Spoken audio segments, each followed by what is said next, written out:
dernier niveau. Et dès qu'on fait un peu moins dur, on voit qu'il y a eu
Hello and welcome to the 2021 IFSC Lead World Cup in Chamonix, France. This has got to be one of our most spectacular venues, but alpine storms have arrived, reminding us that the mountains around us aren't for the faint-hearted.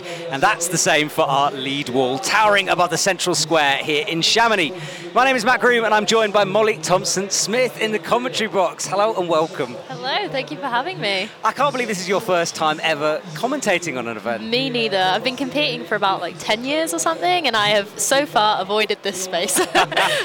Well, I'm sorry you didn't make it through to the finals this evening, but I'm so happy to have you here. And we're going to check out the semi-finals right now. Let's have a look back at what happened yesterday evening.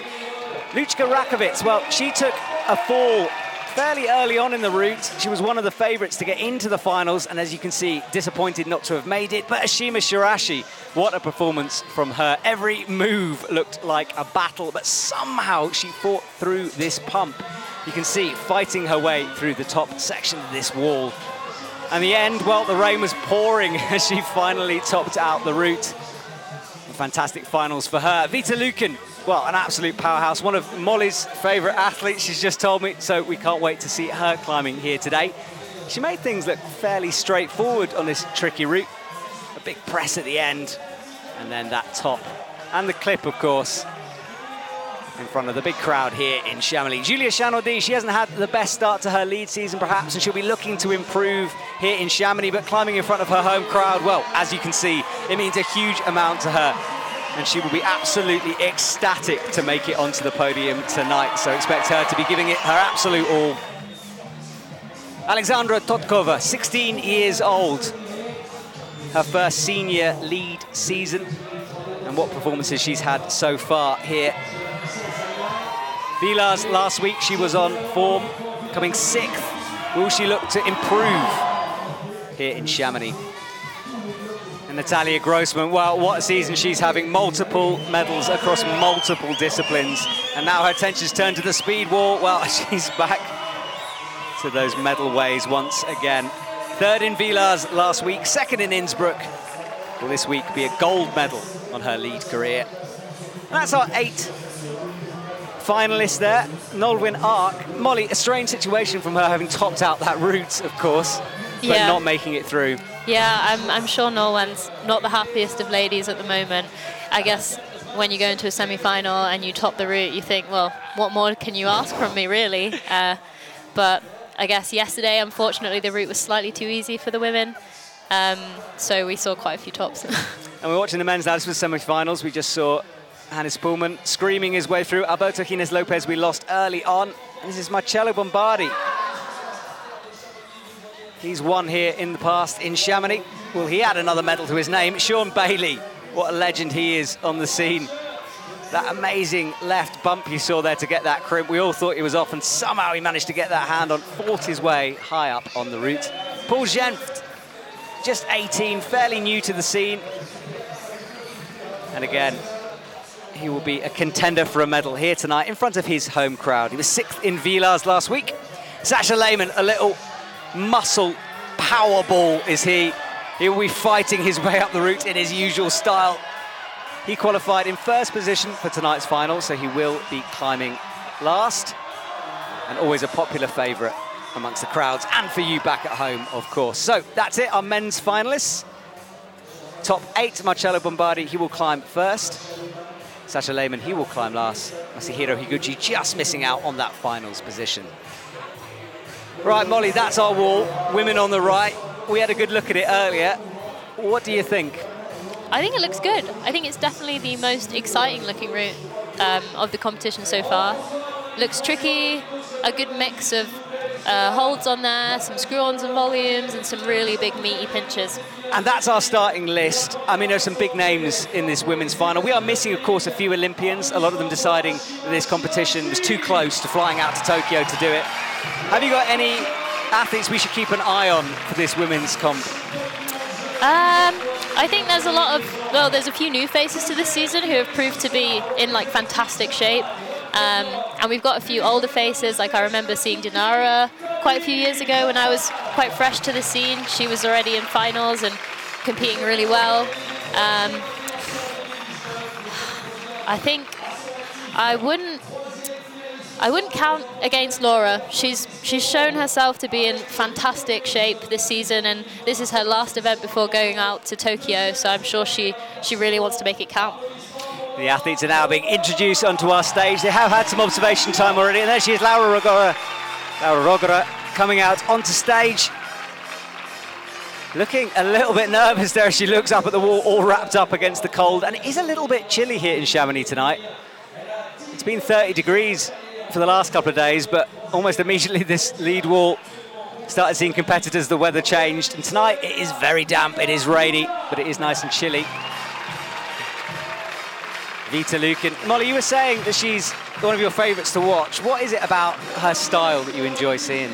I think we have quite a similar style, both quite muscular in the women's field and definitely enjoy quite powerful, committing routes. So it's always enjoyable to watch Vita, as I feel like we like similar things and can appreciate being challenged on hard moves. There is Dinara there. We were chatting about her earlier. Nice to see her back on the scene. She's no stranger to winning. It'll be nice to see what she could do here tonight in Chamonix.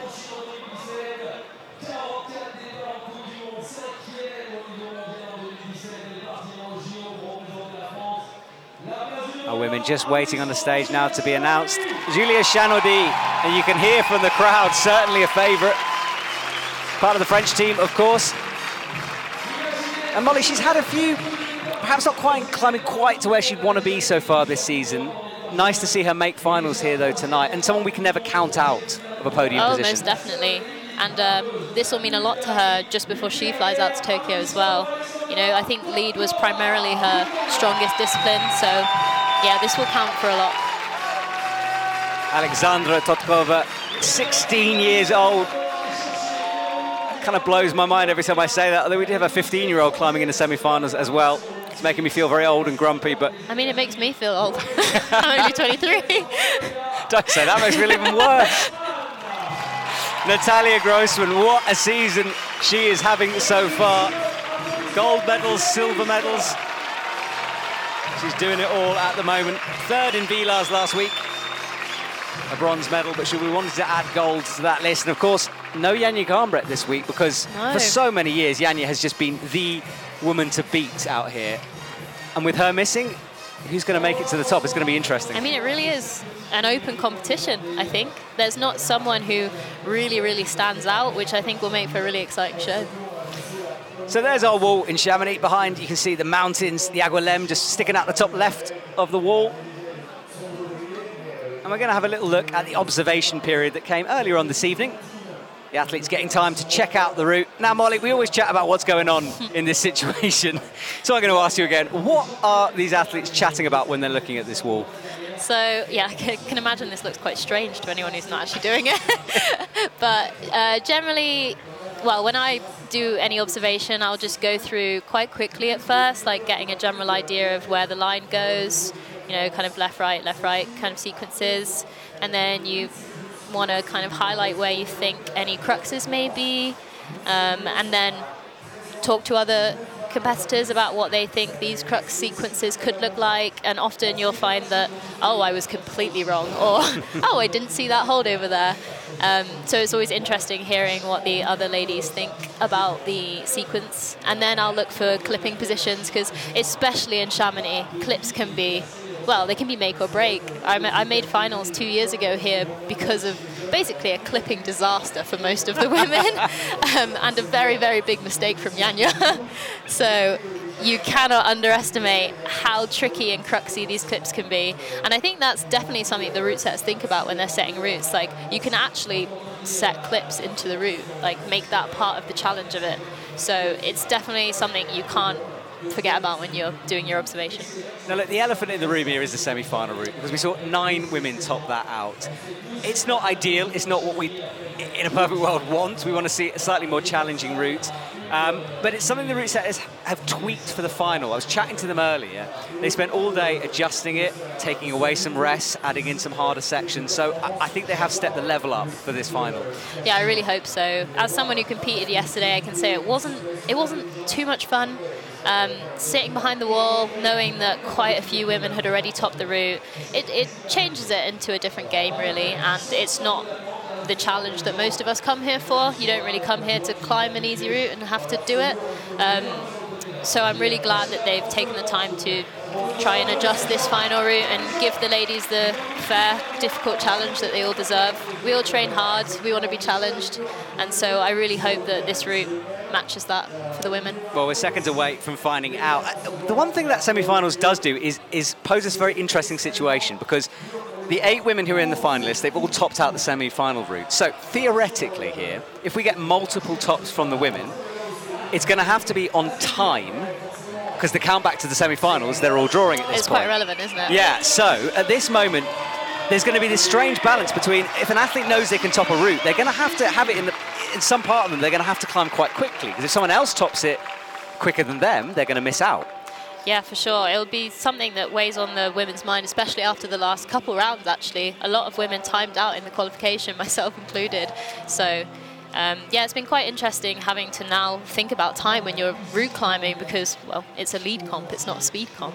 So I'm sure that Oshima will have this in her head right now as she starts her journey on this final route. 6 minutes on the clock then for her. Beginning of the route, fairly straightforward. No yeah, it looks surprises. Like a nice introduction, a nice little, warm up into the route.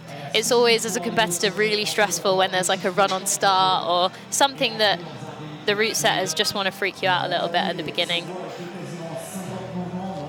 So Oshima into the first slightly slopey section, and you can see the graphic on the left. That is her journey up the wall. She wants to get to the top, ideally. But the higher up she gets, the bigger her scoreboard goes. You can see it ticking over to 7 there. Each hold is numbered. The higher up they go, the more points they get. And we'll explain more as the competition progresses. But Ashima getting started, just adjusting a little bit on that volume. And look, Molly, we won't chat about it a lot, but conditions are something we have to consider tonight because it's been raining all day. It is wet and humid here tonight. Yeah, definitely. It's a lot colder than it was the other day, but the rain's definitely brought a level of humidity that I'm sure will have an effect on how the holds and volumes feel. But it looks like the route setters have considered this and put maybe less slopers and macros on the wall, so hopefully it won't be too important. So Ashima on the bottom third. The wall here in Chamonix kind of split into 3 sections, each one, well, the first 2 overhanging and the top one more vertical. And it's something that everyone says about this wall, it's so long and steep. And that's something that's a real characteristic of the Chamonix competition. Yeah, for sure. It's one of my favourite walls, being quite steep and just quite intimidating, actually. But Ashima looks like she's pretty chilled out, taking her time, chalking up. She looks relaxed, I think. She does. She's one of those athletes who manages to find insane positions to rest in, but we know the route setters have taken away a lot of rest, so it'll be interesting to see where they can find a position just to shake out. Now this move, rock over to a fairly good crimp. It looks like there's quite a lot of blocked holds on this route as well, so maybe that was part of the route setter's final adjustments, trying to make the hold slightly less good, stop the women from shaking out or resting on holds that they just don't want them to be able to do that on. Ashima having to fight now. She slaps up. We'll have to be quite accurate on this hold because it's blocked by that blue one on the left. Yeah, this route doesn't really look like it allows for too much flow. There was quite a few difficult foot swaps and standing on screw-ons on the sides of volumes, but looks like Ashima's found quite a good resting position here before she moves into what I think could be a campus 360 or a rose move, campus rose move, which sounds wicked. Every time I see anything that could be this, all I think is that boulder problem off the wagon. Oh, yeah. That's all I think about when I see one of those spin moves. So Ashima just eyes up this next section. She's using the toe hook just to rest a little bit. About halfway up the wall at the moment. And about halfway through her time as well. Yeah, it's always interesting to see if time will play a factor. Sometimes it just doesn't at all. Could do tonight, considering she's halfway. Starting to struggle now. She needs to bump the right into that pocket, but she does nicely. Nice. Okay, maybe no campusing. Ah, such a shame. But there's a little pop there. Nice. There we go. That was exciting. Ashima cutting loose and immediately getting back on the wall, working her feet around into one of those heel hooks that she's good at. A fantastic technical climber. I think she's a bit of a wizard when it comes to using heel hooks and getting her legs pretty high and like wrapped around volumes. She just finds the most efficient and comfortable positions for her, like wherever she is on the wall. It was quite good to see her battle through the first qualification route. Oh, that was quite a punchy move. Yeah, pinches here on this section. Slopers shouldn't be too bad at the moment. It's not raining, it should be okay. And you can see she's not finding it too tricky, but time, have a look at that, 1:44 on the clock. As Ashima eyes up, hold 29. Oh. Starting to have to fight a little bit here. She's slowed right down. Yeah, that move looked quite committing. Having both hands on the same volume, facing like slanted, not being able to pull and generate with both hands like in a comfortable kind of box space when you're pumped would have been quite difficult. So could be a move that we need to watch out for. Yeah, it's always interesting, isn't it? Ashima, I think she got to 29 on the scoreboard. That will be confirmed in a sec. She just looks back up at the wall. A few highlights from her. This was the bump up to that blocked hold. A lot of pinchy moves, actually, if you check about throughout this route. Yeah, that pinchy section looked quite power-zapping, I'd say. Like, she didn't necessarily looked boxed or really, really pumped, but maybe just a bit powered out. Yeah, it just suddenly seemed to come to an end there, and you can see going up to that little triple crimpy hold. So one athlete is done. She'll jump to the top of the leaderboard at the moment, but we have 7 more to go. Natsuki Tani now joins the Chamonix crowd. Nice to have a crowd back in the audience. It really has depended on where we are in the world, so who we have watching us. Just 17. She came 3rd in Briançon 2019. Let's see what she can do. Those little shoes used to protect the wall. And Molly, obviously wet feet are the last thing you want as a climber. Yeah, most definitely. I think Natsuki has a towel with her as well. That's a good shout, because I think it might be quite wet in the call zone. It definitely was yesterday, so it's something to consider. You don't want wet shoes when you're trying to stand on volumes or anything, really. If anyone's wondering about grades for these routes, about 8B, 8B plus for the women's, and about 8C, maybe 8C plus for the men's. But remember, it's nothing like any 8B or 8C you've tried before. This is a totally different style. And just a little slip there from Natsuki. Hopefully not, because her shoes are wet. We would have cursed her if that's the case. Yeah, sorry about that. The next series of holds made possible by the volume, just having a little gap between them, and you can see a little edge of chalk there, which she gets with her thumb. And Molly, that's something the route setters deliberately do. They go and chalk these holds just to give clues to the athletes. Is that something you look out for when you're climbing one of these routes? Oh, most definitely. I think sometimes it feels like the route setters want to be quite nice to you, and they give you tick marks. I guess in yesterday's semi-finals, all of the toe hooks that you saw the athletes using had been ticked, so we could see them from the floor. It doesn't necessarily help us know exactly how to use them. I know that a lot of the women... Oh, that was quite a difficult move for her. Yeah, so shouldery there. She just made that catch stick. Gets the left hand up. There is a little screw, and you can see her bumping towards it. There it is. Maybe we underestimated the difficulty of this lower section, as Ashima climbed it pretty well, I'd say. Yeah, I mean, maybe it's an experience thing, because certainly the route setters were not expecting falls on this bottom section, but you can just never tell. It's what's so exciting about this sport. It's like you look away for half a second and your favourite climber's gone, so don't go away if you're watching us. Could also just be a question of style. And that's interesting, because the route is split into styles. We saw that in the semi-finals. There are very different sections to the routes. Yeah, for sure. I think this starts, well, as we've seen, the start can be quite uncomfortable, a bit techie, a lot of slippery feet, I'd say. And then we move into a more committing, powerful section as the wall gets steeper. And separated by some fairly decent rests, I'd say. You said you wish you were climbing on this route. Do you still have that opinion? Most definitely. But I guess this is a pretty good alternative. It's not bad. We've got the VIP tickets for sure here. Okay, it looks like Natsuki's composed herself and is back focused on this next section. Maybe a little bit cold. She just touched her neck. Yeah, it is chilly here in Chamonix tonight. And of course, the athlete is warming up behind the wall. Well, it's chilly there as well, so it can be difficult to get everything warmed up.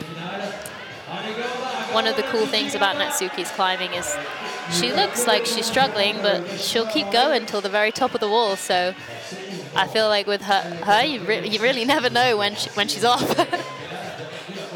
It's always great to see a fight, and yeah, have to really focus on watching. Yeah, this is the rest, I think, or the main rest in the route. Ashima took a similar kind of break here. Up to these pockets. Around the same pace as Ashima as well. It looks like you can't really rush that bottom section. You definitely have to place your feet well and take your time working through it.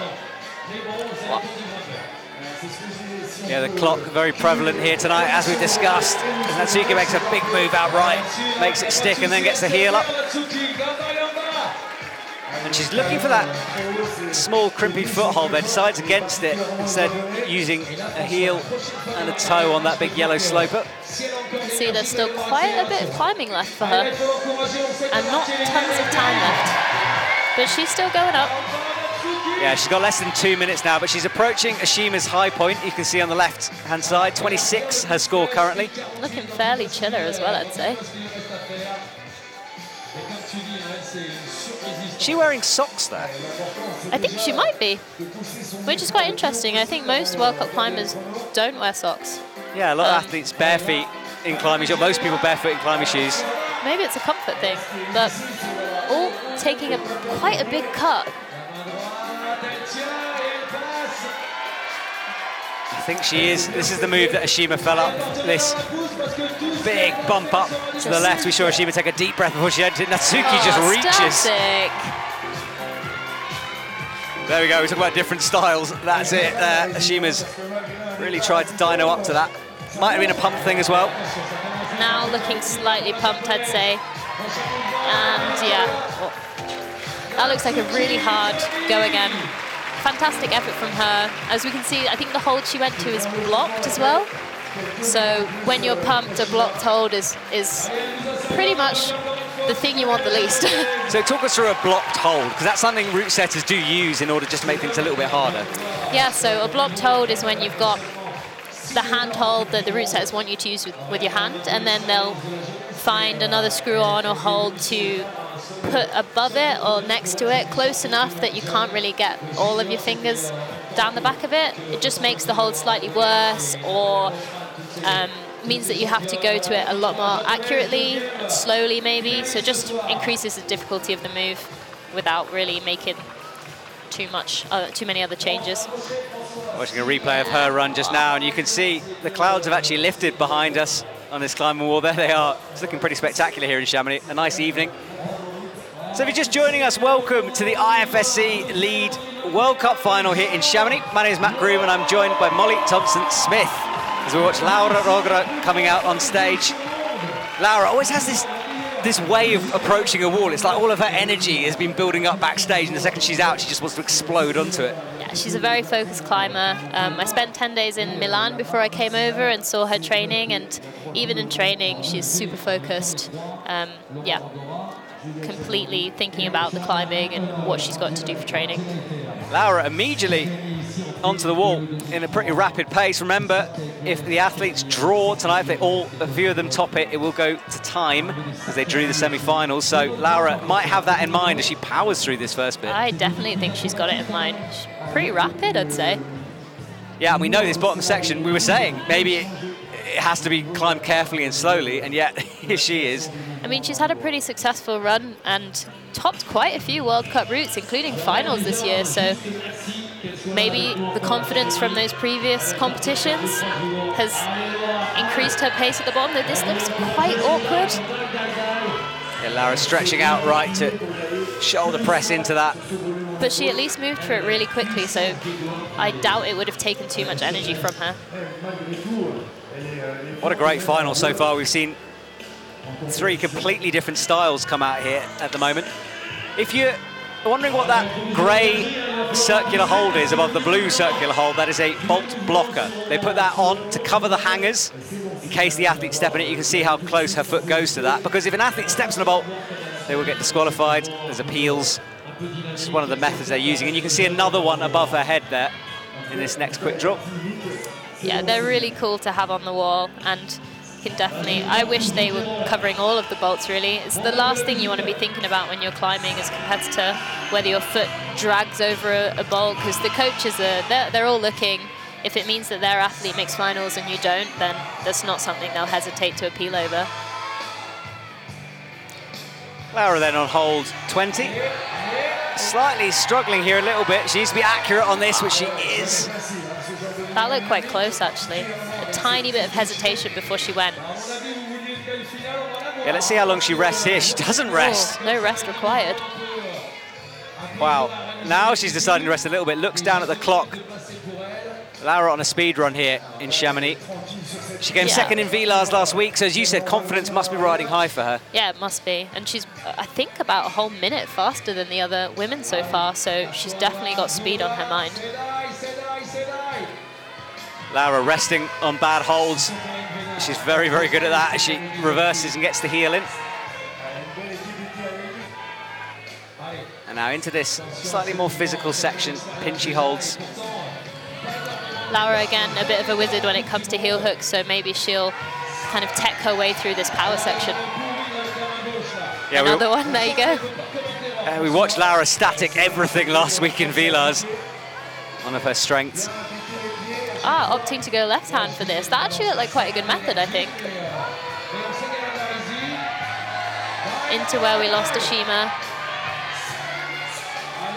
Laura crimping the top of that hold. There is a little hold there. I think that might be a foothold she's just crimped. It wouldn't surprise me. No, it really wouldn't. We both leaned into the screen when that happened, trying to see this invisible hold. But could be a sign that she's starting to fatigue, trying to use everything she can reach. But I know Laura loves a good crimp, so I think she'll be in her happy place right now. Now, is she going to bump up with the left? She's eyeing it up, into it with the pinch, just the fingers, and gets the thumb into play as well. That heel looked like a great idea, like a lot, I guess, made the move slightly higher percentage, maybe. Just matching the blocked hold. Yeah, she's pinching this, still with the arms straight. And our new high point already. So as the sun sets on us here in Chamonix, Laura climbs into the lead at the moment, into that tiny little crimp.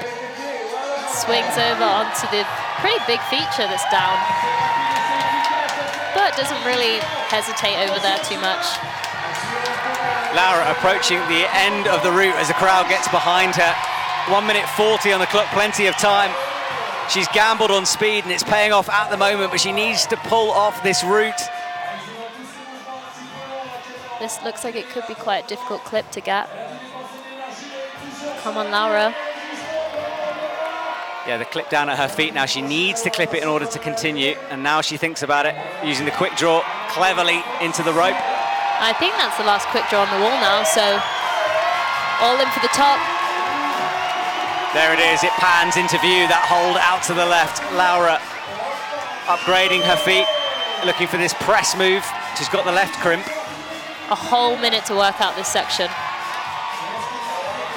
Laura, final move from her. Can she keep it together? It's going to have to be a jump. We know she doesn't love doing this. Is she going to static it? Is she going to static it? She's definitely trying to static it. She needs to go though. Latches she it. sticks it. All she needs to do is clip that final quick draw. Brings the right hand and just sticks it. Fantastic hold. Reaches up, inches away, and she's topped the route. What a time for Laura. Another final top. I think that was about 40 seconds left on the clock, so pressure's on now for the next 5 women. Exactly, Laura has just made her intentions clear. That was a gamble, it's got to be said, especially in these wet conditions, but she judged it perfectly. She climbed that so well. Really good pacing throughout. She moved with confidence, was decisive, chose exactly like the perfect rest points for her really, and made sure she had enough beans at the top to hold quite a difficult match. I think if you didn't commit to the jump, like having your feet quite low still, she'd either have to bring her feet all the way up to her hands or, yeah, just jump over, which is quite hard in an extended position. So she did really well to hold that. Yeah, we'll see some replays of it, and we'll talk about that top in a minute because there's something interesting there. But look at that sunset in the background as Laura makes the moves count, reaching up to that pinch. That's where we thought we might be about to lose her, but somehow she managed to save something. Yeah, she really makes the most of every single feature on the wall. Foothold, blocked hold. Now let's talk about this top, because if she dropped that match, it's different from bouldering. Bouldering, you have to match the top. You have to clip that quick draw here in lead climbing. So if she dropped that match with the right hand, it wouldn't have counted as a top.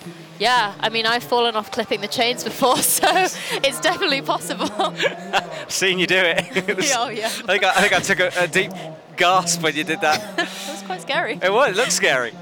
Right, Vita Lucan from Slovenia, she gets going. Yeah, I'm excited to see Vita on this. I kind of hope she gives us some showy climbing through that power section. Yeah, we're going to see certainly a different style, and immediately you can see it just already thugging a bit away. More snap. My favourite style of climbing, that the thug method. I like it. I haven't got the skill for anything else, but Vita Lucan does have the skill and the strength. Let's see how she finds this move, because this has proven quite difficult already. And she just got the shoulders out. Yeah, made that look fairly simple from her, but it would have taken something out of her, but she's early on in this route, still plenty of time just to warm herself into it. Yeah, I trained with Vita a little bit in Salt Lake City whilst we were there for the Bouldering World Cups, and we both had our first lead session in quite some time, and she was telling me how she thought she was nowhere near fit enough for the lead season that was only a couple weeks away at the time, and I was like, oh, I doubt it. And I guess I was right. She seems pretty fit, making, what is this final number 3? Yeah, she was 6th in Innsbruck, 5th in Villars, so a good start to her lead season, really is. 100% success rate. Exactly. Right, Vita Lucan. Looking pretty chilled. Yeah, slower than Laura, but Laura certainly had an intention just to go out and give it her all, win or nothing, I think. Yeah, most definitely. And Vita will be looking somewhere on the podium for her. Made that move to the blocked hold look pretty easy. Yeah, climbing well so far. Deciding not to rest for very long. Bit of a stretch to that pocket. Didn't look too comfortable. But now looks like she's having a good time again. Yeah, there you go. Back fingers in that hold. Bumping out, foot up. Similar beater so far. I wonder if she'll go left hand, like how I read it. Yeah, oh, I think that definitely looked harder. But maybe it fit her style more, so it wasn't actually too much harder for her. Definitely climbing with a bit less traditional technique than the other ladies, but again, could just be a question of style. Yeah, she's looking good so far, and it's picked up the pace a little bit as well. 3 minutes 28 on the clock. Vita Lucan high up above the Chamonix square here. We're watched by people, which is amazing to have a crowd back. As Vita eyes up this hold where we lost to Shima, just makes that stick. Fingertips. Oh. But maybe she can rest a little bit on this hold. Quite good feet. Yeah, she takes a breath, but she's not hanging around. She's still pressing on. And this is where things get a little bit tricky. It's quite hard to read move, this. Those people bumping up with the left. Yeah, I'll be interested to see what beater she chooses to go to this blocked hold. I imagine it will be feet low.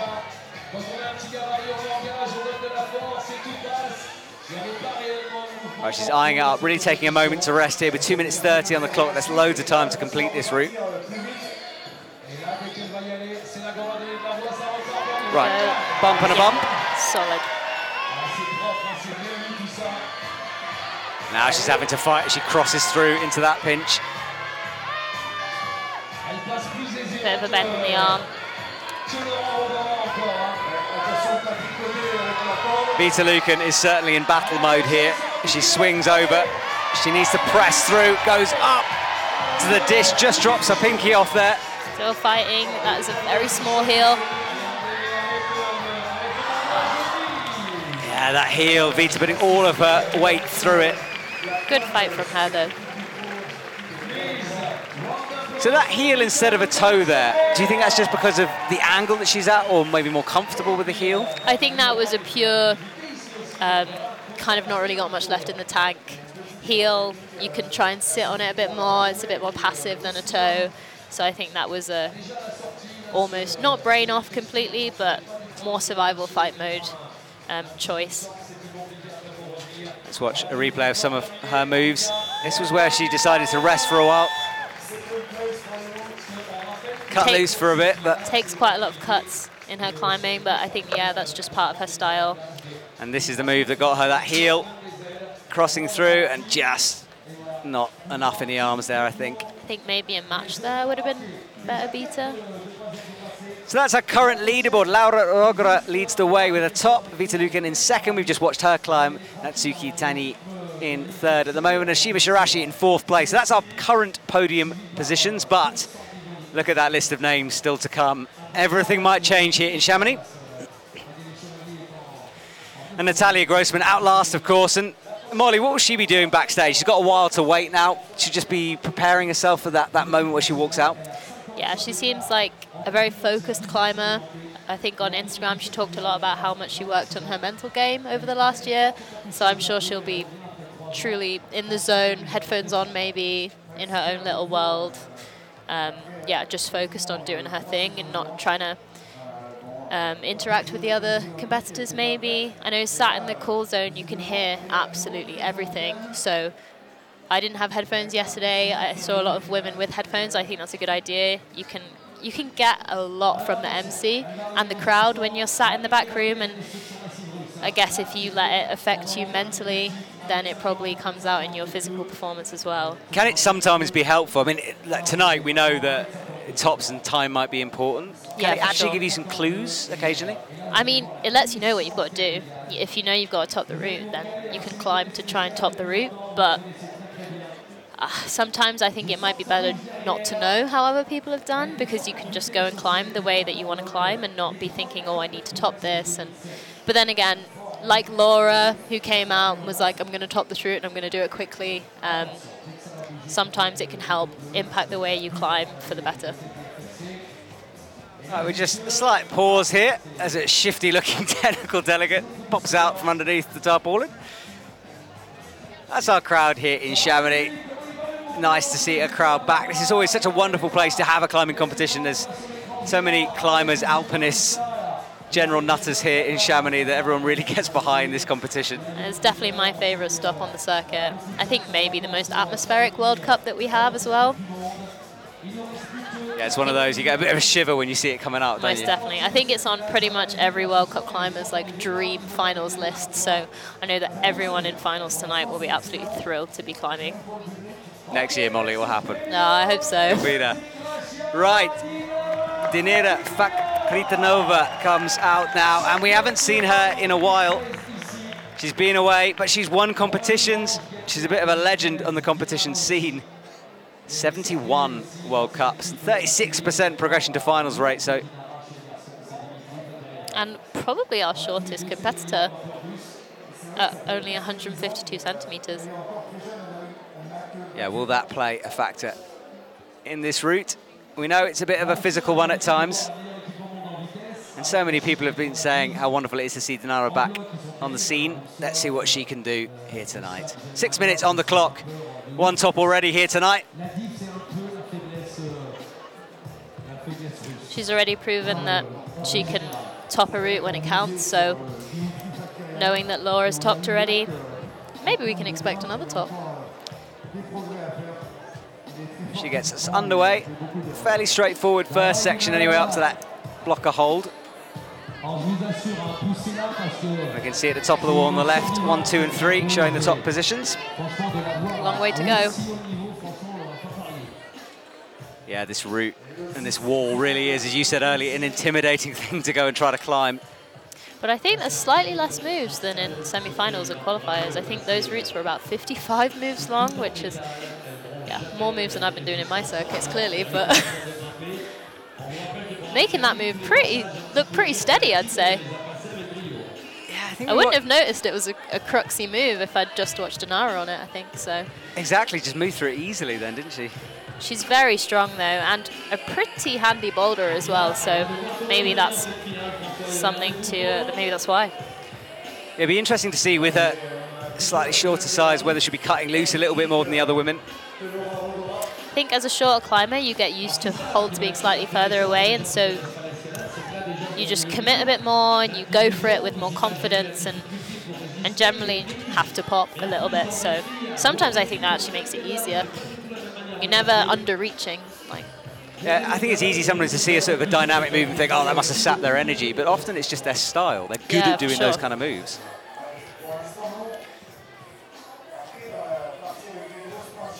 Right, climbing well so far with 4 minutes 14 on the clock. She bumps up into this blocked hold, which signals a bit of a rest. We've seen everyone take it here. Gets that quick draw swinging in order to make the easy rope clip. Yeah, a good little trick that. Moving at a pretty consistent pace. Not really hanging around, but also not racing. Yeah, and he's quite good holds on this. It looks a little harder than I think it is, this section. Just a little technical bit before things get pumpy. Goes up with the right hand like most of the other women have. I think definitely the safer method.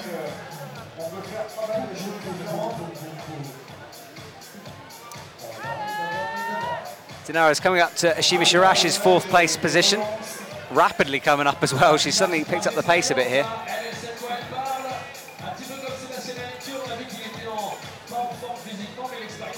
Using her experience to find these rests. There aren't many on this route. You have to be a bit creative to find them, and she's going to drop that sloper. I think just a bit too casual, maybe. Yeah, she went up very, very quickly into that, and then almost looked like she needed to adjust and couldn't quite work it out. Yeah, I think she might have been leading with her hands, and that can kind of get you in tricky positions sometimes, where it's okay to move the hand, but once your hand's moving the feet, it's just really hard because you're extended. Or she looks disappointed, but okay, I'd say. Yeah, you can see with the emotions on her face then, she went from sort of disappointment into Yeah. And sometimes that's it. I mean, these routes are so hard, and it just can take a second. You don't even need to do anything particularly wrong. It can just spit you off, and that's good, and that's gone. Yeah, that's comp climbing. Sometimes it just goes like that. Yeah, Hamish was telling me last night, World Cups, he gave an amazing line to me when he was co-commenting. It was, World Cups don't take prisoners, something like that. Yeah, they really don't. You can definitely be out of it before you're ready to be out of it. But I guess that's part of the draw to it as well. Exactly, it is exciting. And we're more than halfway through this women's final. 3 athletes still to come. And that is our Chamonix Mountains. The weather that we thought would be terrible has just gone in the last half hour. It's a beautiful evening here as Juliette Chanaudy is announced to the crowd. How much will she want to win here tonight in front of all her friends, family watching her? And her last route climb in a competition before the Olympics, so hoping to make this one count. Yeah, if she can get on that plane with a podium place under her belt, she will feel pretty amazing flying to Tokyo. Right, she takes a moment just to re-look at the route. Remember, they checked it out earlier, but that was a while ago now, and they just remind themselves of this. That's her B layer on the left. I got pretty worried she'd forget to take her little booties off. That would be awkward, wouldn't it? I've seen it before. That should be a handicap for the truly elite. I think it'd make this route a little bit harder. I could do it. I'll prove it later. Right, Julia. Onto those big wide presses to start with. She's climbing quickly as well. Yeah, definitely moving efficiently. It's a good style. I really like her style as well. Julia, of course, having climbed 9B fairly recently, Adamondra route, Eagle 4. She was 10th last week in Villars, which is a bit of a disappointment. Bit hesitant around this move, but just makes it work. Yeah, she's got so much style and experience to pull from. Again, another really strong boulderer with maybe some bouldering podiums, definitely bouldering finals. So maybe that will influence her route climbing as well.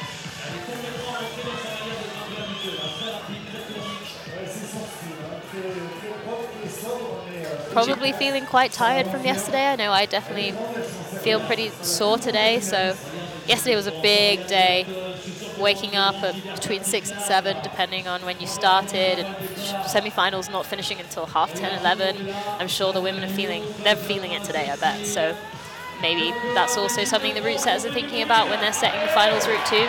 Might not be the hardest route, but maybe something that's interesting and allows for, yeah, a bit of a show. Yeah, and they are putting on a show at the moment for us as Julia enters the resting section of her route. We had a bit of a day off today because the semi-finals were combined for last night. But skin and energy certainly get a premium here as Julia moves very quickly through the rest, barely pausing at all. Yeah, again, climbing quite quickly. Yep. 4 minutes still left on the clock. Yeah, lots of time. We thought at one point, Ashima climbing fairly slowly, that time might be an issue on this route, but it's certainly not. Oh, opting for the left hand, that looked quite tricky that way.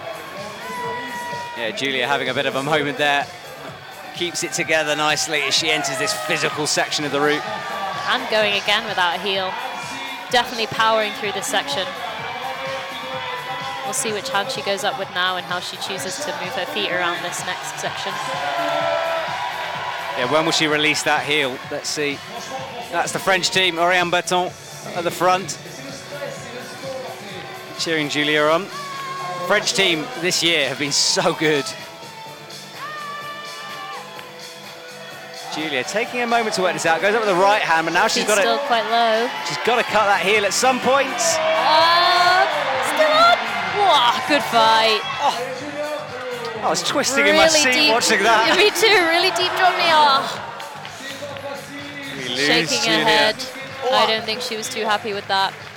That was a great fight there. Both me and Molly in the commentary box got sort of twisting in our seats, trying to will her on for that move. My hands are pretty sweaty. I've started bringing chalk to the commentary box. It's the only way. So Julia, not enough for a podium for her. But of course, her next big challenge is the Olympics. She'll be flying off soon, and we wish her the best of luck for that. She's probably not fresh for this competition. I mean, coming off the back of 2 World Cups already and competing in both Boulder and Lead in Innsbruck as well. It's been a really heavy couple weeks for all these competitors. Like, can't forget that whilst we're here as well. And there's still one more to go for a lot of these men and women. Yeah, Briançon is this week, in fact. It's not even a full week away. It's not even a break. I'm not ready. That's the move, Julia. Slightly cut loose on, and then this was what got her. Watch the heel release. A huge swing. Somehow she kept it on. We thought she was going to go. Brought the right foot back and up into that little crimp, but didn't have quite enough in the tank for this next move. Looking for the drop knee. Making the match. And finally that fall. That was a really impressive fight. Right, Alexandra Todkova from Bulgaria. She's 16. She's already had a fairly amazing season for her. 6th in Villars last week. And won many, many youth comps. And look, Molly, I mean, you're 23 yeah. now. Not that long ago since you were in the youth competitions, moving up into the seniors. How big of a step is that to do? Yeah, I was going to say, I think people underestimate how hard it is to come from youth to seniors. I think as a youth you do as well. And then suddenly you're thrown in with the big guys and girls, and it is hard work. So I think it's even more impressive that Alexandra's kind of showing us all how to climb. Yeah, she has such a fascinating style as well. It's really even more impressive. She's so committed as such a young climber. Yeah, it's cool to see that she's not hesitant. She climbs with good pace. And she's just an exciting climber to watch. Yeah, she will have a long way to go in her competition career, but it's kicking off this season. She gets a big heel up. Let's see how she deals with this first little cruxy move.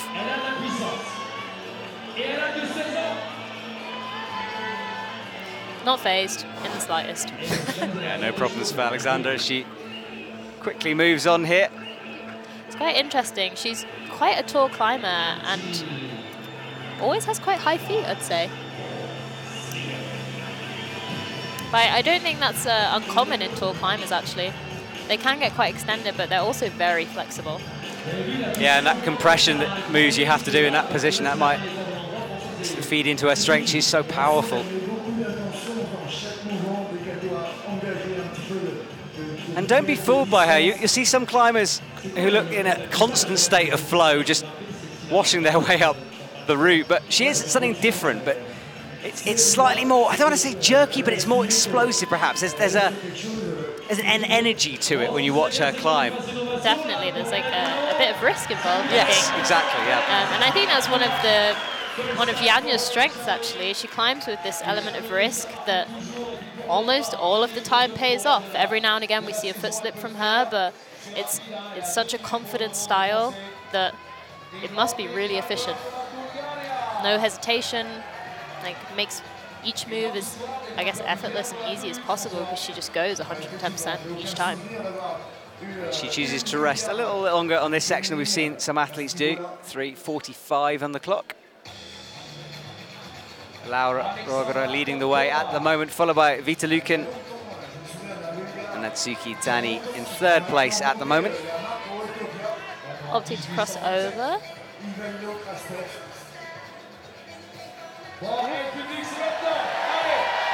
And there's that big cut loose that we enjoy seeing. And she went up again for the left toe, and as everyone has done pretty much, thought a little better of it, went into the right heel. Yeah, you can definitely see her thinking as she climbs. Quite a few climbers where it feels like you really know what's going on inside their head because the foot goes up and then down, and then you just see exactly what they're thinking. Alexandra takes a moment as the Chamonix crowd cheer her on, framed in the spotlight on this lead wall. Big bump, so she'll look for the heel now. Now remember how Julia struggled to release it. Let's see what Alexandra can do. Goes up the left first of all. Oh, good heel. Controls that release really well. That's the difference, isn't it? That control, because Julia had to pop it off quickly and then take the swing, the momentum. But now she's starting to struggle. She goes... Missing the right foot, but still makes it work. Crazy how high her feet were. It's such a tall climber, it's a really bunched position. I wonder if she saw that foot or just thought, nah, I don't need it. Still fighting up though, looking a little bit pumped by now. I think that those were quite costly moves.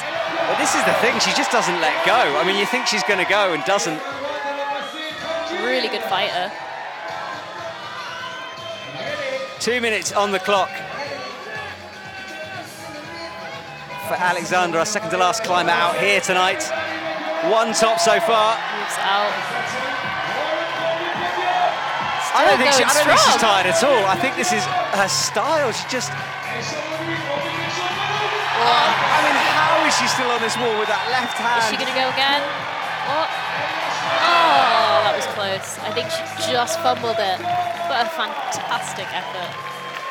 It really was, and that's getting her straight into second position at the moment, which is a guaranteed podium with only Natalia out. Wow, first podium. What's that, third World Cup? I mean, it's not bad, is it? I'm not often lost for words, but I'm a bit staggered by that. I hope she's happy. She probably doesn't even realise what's going on.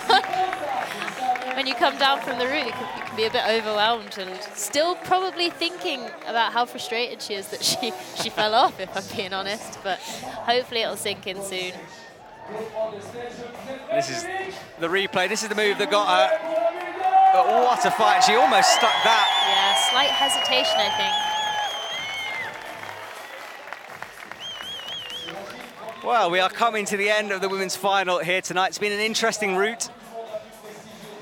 Lots of different ways of climbing it and methods that we've seen. But Natalia Grossman is waiting behind that curtain, and there she is. Looking excited, as always. Probably the world's happiest climber. I mean, her smile last week in Villars was amazing, and we can see it again here tonight. She just loves being in the final. Loving every single second of it, and that's nice to see, isn't it? I think she posted a series of pictures on Instagram of her climb in finals, and there's not a single picture where she's not smiling. I think that's quite impressive. I do too. I wouldn't be smiling. I'd be grimacing in agony. Me if too. I was out there. But she's 20. She's had an amazing season. Third in Villars, second in Innsbruck for lead, and of course those 2 wins in Salt Lake City for the bouldering. Yeah, really cool to see her win at home. We've been saying for a while that this season's almost like we've seen the next generation start to come through a little bit. Yeah, for sure, especially with Akia retiring, which I'm pretty gutted about, if I'm being honest. Definitely feels like almost changing of the guard. Yep. But we still have Janja, as always. She's so young, there's still so much time. Molly, I think you're part of the guard as well, don't worry. We'll have you back on podium soon. Oh, I'll try my best. Right, Natalia nears the first little tricky move. I don't think will be that tricky for her. She's taking a moment, though. Thinking about it. And fairly easy once she committed. Yeah, I think she just needed to work out how to execute it and then managed it easily. I mean, it's only a couple jaws off the ground. It's quite hard to commit, and especially with the qualification and semi-final route we had, I think it's been fairly steady for at least half the route, so it might have just caught her a bit off guard. Natalia looking good so far. Flexibility is always a key to her climbing. Find some insane split rest positions.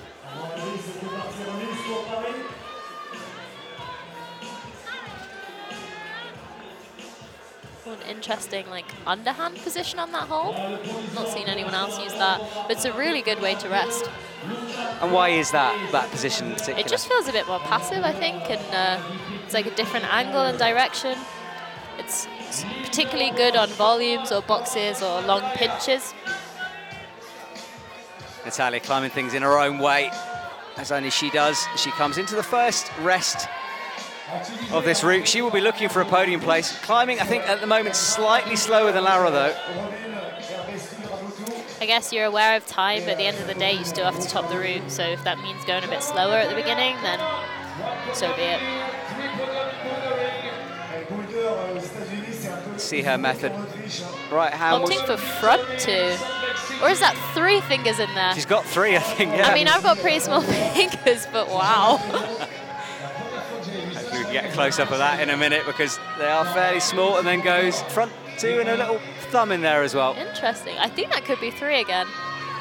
And matching that for a second just to steady herself. Oh, going up left hand, definitely the harder way. But as a boulderer, maybe more her thing. I think she still looks pretty composed. Exactly, didn't seem to phase her, did it? Right, this bump has taken its toll on our other athletes a little bit, but Natalia looking good so far. I wonder which method she'll choose. Maybe taking the right foot out. Nope, just rolling over. And another tight heel, which looks like a really good way of doing it. This time she's seen the little foothold outright, though, unlike Alexandra. Yeah, you can see her right toe on it. She uses it to pop up to that crimp. Natalia's got 2.5 minutes, plenty of time. Such a controlled climber.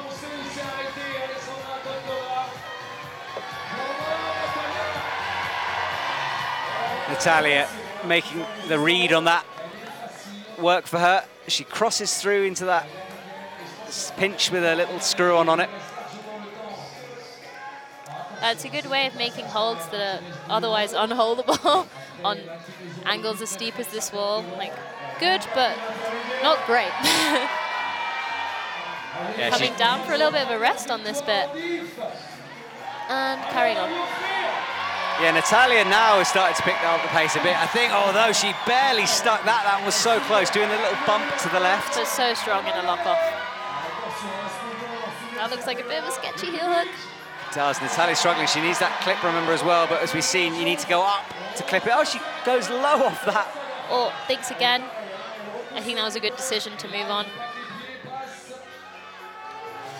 Looking quite pumped now, though. Like I said earlier, the clips could be the crux in Chamonix. I think she's going quite high now. I'm not sure she's going to be able to get it if she keeps going much higher. Yeah, she's going to have to down climb a little bit here, which she does. Which is going to cost a lot of energy. But she's making it work. Good effort. Right, 1:12 to get this done. Laura finished with about 40 seconds to go. Looking very pumped. That screw-on's not going to feel good. And I think she's about to just go for it. Yeah. Oh. Natalia, good fight. It was a good fight. Natalia Grossman will not top out, but that means Laura Rogra will take the win with the only top of tonight's finals. Molly, let's just sum that up. I mean, that was a great route and so fascinating to watch. Yeah, it was really interesting seeing Laura top the route and top it like with time to spare, actually. Congrats to the route setters. That was a good route, really good split. And yeah, interesting climbing with different methods, different styles. I enjoyed it. I did too. We've got the men's route coming up very soon, and I'm going to be joined by one of your teammates, Hamish. Yeah, we're switching over. An evening with the Brits. Exactly. Here in Chamonix. Well, we've had the women's final as Natalia gets a hug from Ashima, joining the other women at the side of the stage. I'll be dashing off in a minute to go and talk to Laura backstage. Have a little break when we do that, so we switch over. We watch some highlights here. That move there, Molly, I mean, look, she almost didn't have it and then somehow found the power just to bump up again. Yeah, it was really impressive holding that go again. And seeing her just coming off, you really needed a heel hook in, I think, for that move. Here we are, our podium. A very young podium. It really very is. young. 16. But I guess maybe like this is a little glimpse into the future for the next couple of years. Well, we said changing the guard. 16, 20 and 20 there, the ages of those athletes. And another win for Laura. I think her first one was last year in Briançon, so almost the anniversary, I guess. Yeah, and we'll be seeing Laura in the Olympics very soon as well, so what a way to finish her Olympic preparations. Oh, huge confidence going to Tokyo now. Right, I'm going to leave you for a couple of minutes to go chat to Laura. Molly, I'm going to say goodbye. Thank you so much for joining me. Oh, thank you for having me. I had so much fun. It's amazing. And before we go, you're talking for the Olympics, aren't you? You're one of the commentators. Yeah, you'll be able to hear me chat some more about climbing in a couple weeks' time. Awesome. We can't wait to tune in. Molly, we'll say goodbye. Chat to you very soon. Have a lovely rest of the time here in Chamonix and see you in Briançon. Yeah, thanks, guys.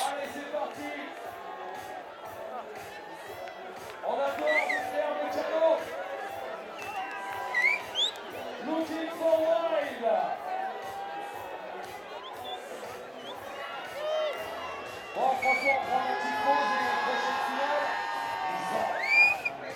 je pense que toute l'équipe de Villars sur Roland a dû arriver. Voilà, nos organisateurs des génies de la Suisse, ils nous ont offert une superbe coupe du monde encore une fois. La prochaine, ça sera Briançon. On va laisser les hommes en place et on y va pour la présentation en même temps. Franchement, là aussi, on a du bon.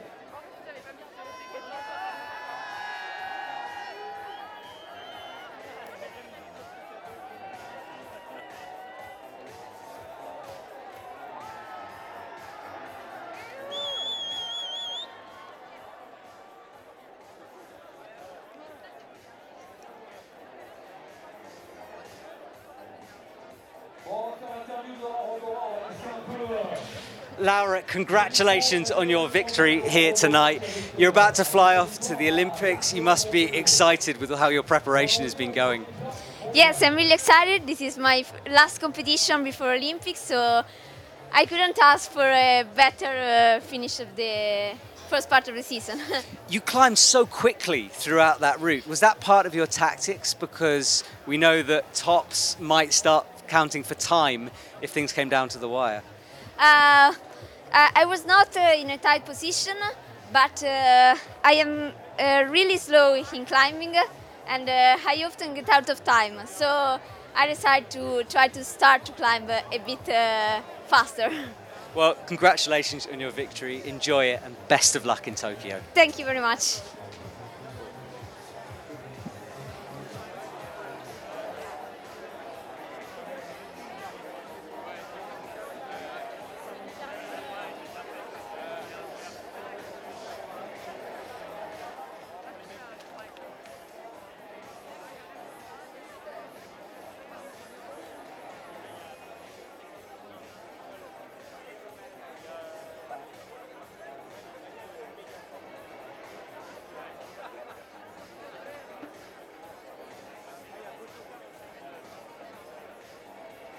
Bon, messieurs, dames, on ira un petit peu plus vite sur la présentation, on aura le temps de les reprendre en main tout à l'heure. On va vous les présenter assez rapidement, les 8 finalistes de la soirée. Vous allez comme tout à l'heure les applaudir comme il se doit. Ok, mesdames et messieurs, premier finaliste ce soir. First finalist on stage representing Italy. Welcome back then, ladies and gentlemen. We've had the women's final. I was just chatting to Laura, and it's time for the men. They're being announced now on stage as we look as dusk settles here on Chamonix. Mont Blanc hidden in the clouds at the moment, but it's up there watching as our men are introduced to the stage. It's Victor Barund coming out. His first final, good to see him out here.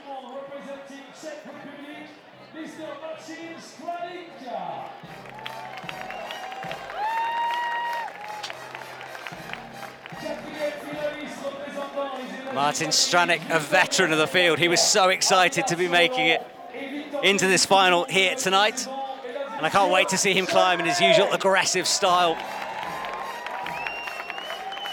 Sean Bailey, well, he's been a bit of a revelation during this year's tour. Of course, winning last week in Villars, it will be exciting to see what he does here tonight.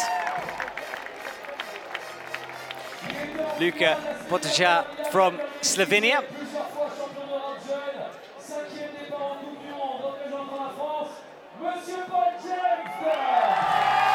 Paul Jeff, you can hear by the crowd's reaction. Very excited to have him climbing. He's been making finals pretty consistently. He was 6th in Villars. And of course, a multiple winner in the youth categories before this. He's just 18. Stefano Gisolfi. He walks out on stage wearing gloves. It is a bit chilly here in Chamonix. The athletes just making sure they keep warm. Stefano, my co-commentator last week, unfortunately not making the finals, but he is back this week. And finally, Sascha Lehmann from Switzerland. Always a favourite for the podium, and look at him, he looks like he means business as he stands there in front of the crowd. And that is our male finalists.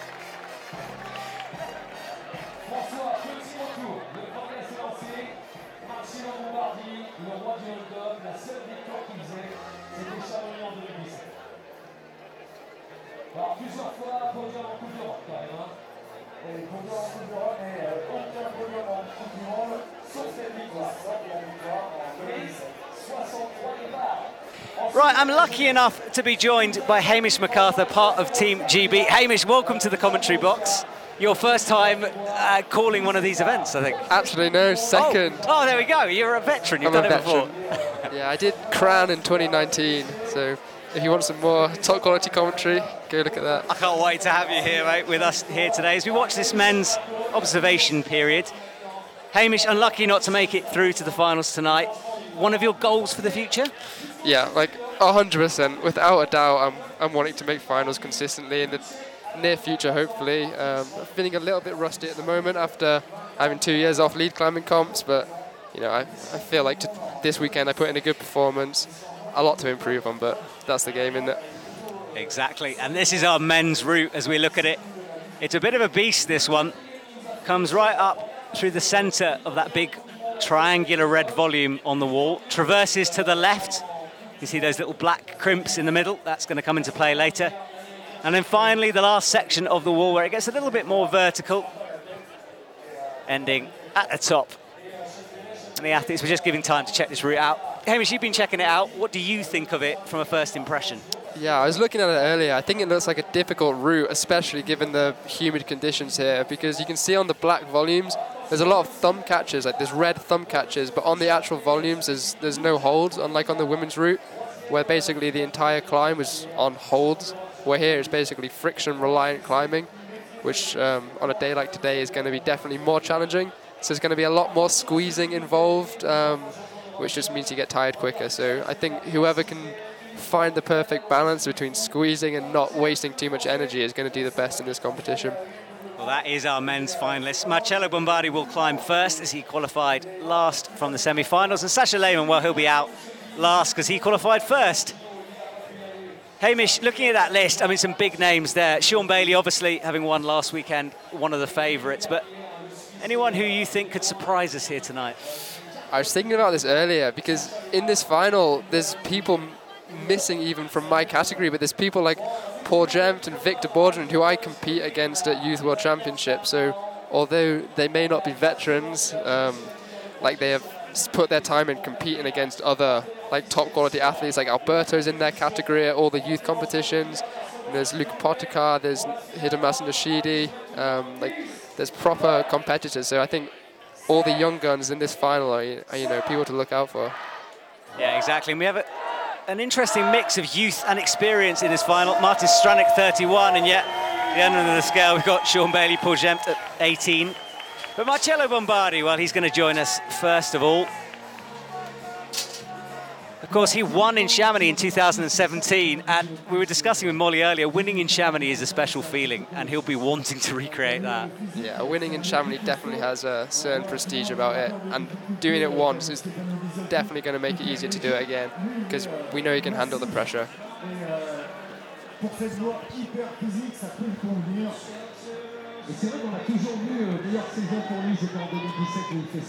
So Marcello Bombardi starting up the wall. I've just been informed, by the way, by a technical delegate that the women's result is currently under appeal. So I'll keep you updated when I get information on that. So Marcello Bombardi, he is starting up this first section of the route. And Hamish, there's a lot of climbing to go on this thing, a lot of different sections. Yeah, there's so many moves on this route, like it just seems never ending. Different changes of holds, which is nice for the athletes. You know, as soon as you get off crimps onto slopers, you feel like you're using different muscles, and you get a lot of recovery on those changes of Vita. So I think we'll see that on this, people looking really pumped and then getting on a different section of the route and suddenly recovering. So Marcello Bombardi makes his way through this first part. Nothing too tricky on that first section. Yeah, it looks pretty stable up to where he's at so far. Stable doesn't mean easy, it just means he's pulling hard. You can see he's on those small holds he's just come off where his left foot is now. You know, really small hold, he has to pull really hard to stay on, but he's not necessarily going to slip. Yeah, and those volumes, of course, you were chatting about the humidity at the moment. It is a bit damp, and that's not going to feel, it's not going to make things any easier. Yeah, exactly. You can see him just shuffling his left hand around there. Exactly what I was talking about. Black volumes, but with no actual thing to put your fingers over. So Marcello eyes up this part into that big red volume that dominates this wall. Very few places to rest for the men's, and this is a little bit of a complicated sequence here.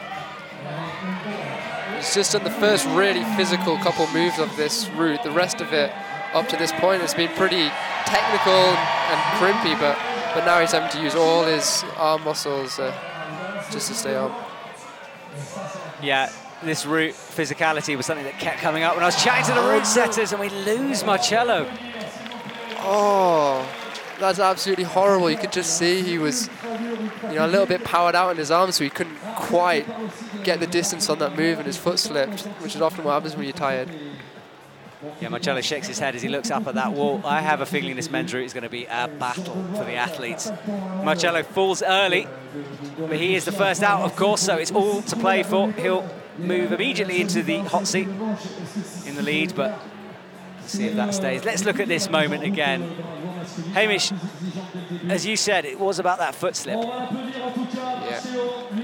Just as he starts to move up, he takes the weight off his foot, which I think is just because he's fatigued. Like, the toe isn't placed perfectly on that hold, it's a bit too high up.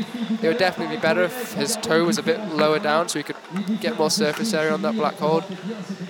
So I reckon we'll see more athletes kind of hook their toe around that more instead of placing it on top, which might help just to create a bit more tension between the toe and hand.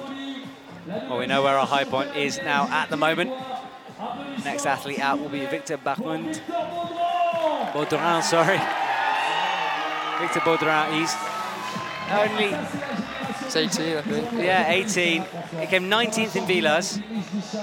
And someone who's been pretty active on the youth scene over the years, and another one who's breaking through into the senior competition at the moment. Yeah, I remember in 2017 competing against him in Youth World Championships final when we both looked like children. I remember, I think I was 5th and he was 6th or something in that competition, so it's been cool to see him progress so much. And he's recently moved to France from Canada, so he still competes under the Canadian flag, obviously. But since then, he's just got so much better at these competition routes.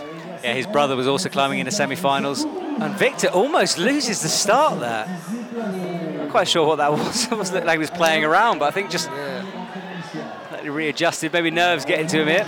And when something like that happens, he's going to have to.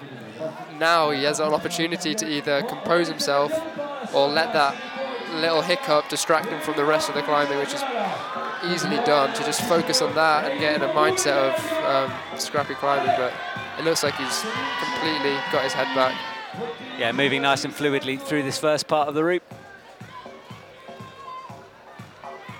As he makes a clip, I can see us in front of it. It is a bit chilly here in Chamonix. Some of the athletes having to wear gloves before they come out, but it will help with that friction a little bit, battling against the moisture that we know is in the air. And a big clip there. Sometimes it's a difficult decision whether to make a clip early from a better hold or whether to go higher. Where the clip's closer to your hands, you don't have to do such a physical move to get it, but the hold is probably worse. So there he decides just to reach up, come down, rest, and then continue. And now he doesn't have to think about getting that clip. Yeah, he can just concentrate on this tricky little sequence, because this is where things initially get difficult. Victor making it very good at the moment as he nears Marcello Bombardi's high point. Cutting loose, but looking fantastic at the moment. He's climbing with real confidence, which is good to see for someone in their first final.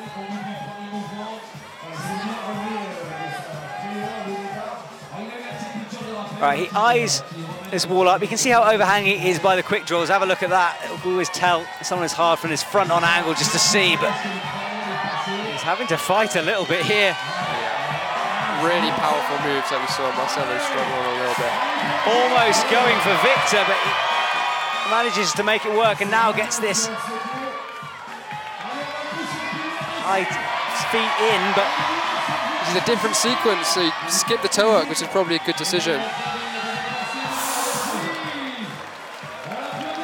Well, I think we're witnessing the crux here, or certainly the first crux of this route. Victor gives a smile to the audience. He's currently our new leader, but... So we've seen two athletes, two similar places where they fell. What do you think is going on with that sequence of moves? I think primarily it's just an absolute beast of a route. Like, it looks so physical. It looks like it turns from something quite steady and stable into something so powerful. And although that transition may help you in some respects, it can also be a bit of a shock to the system. And you're not expected to pull that hard so early, because most of the qualifiers and even the semi-final route, you know, we didn't really see anyone drop under 30 moves.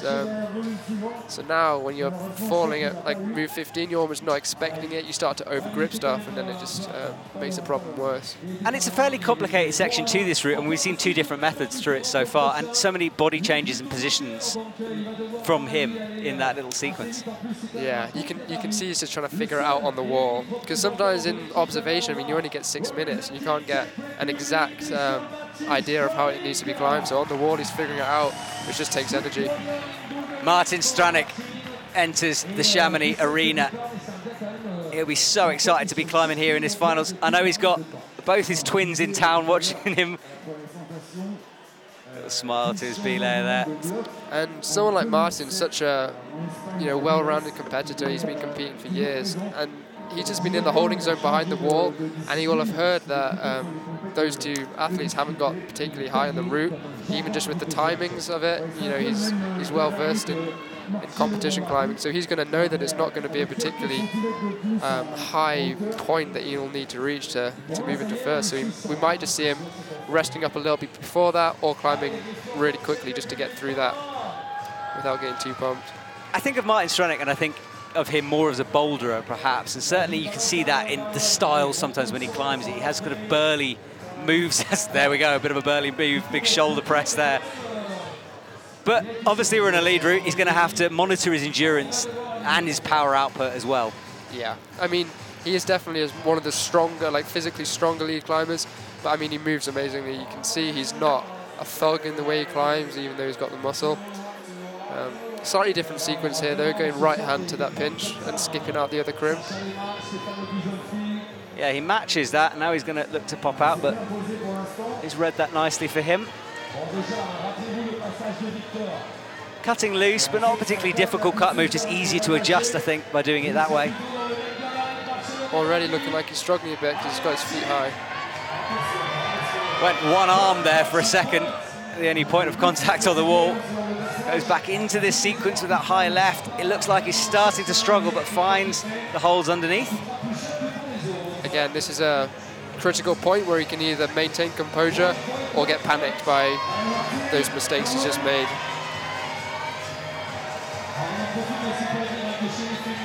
Right, Martin up to that volume and then gets a bicycle move, the toe, two toes pressing.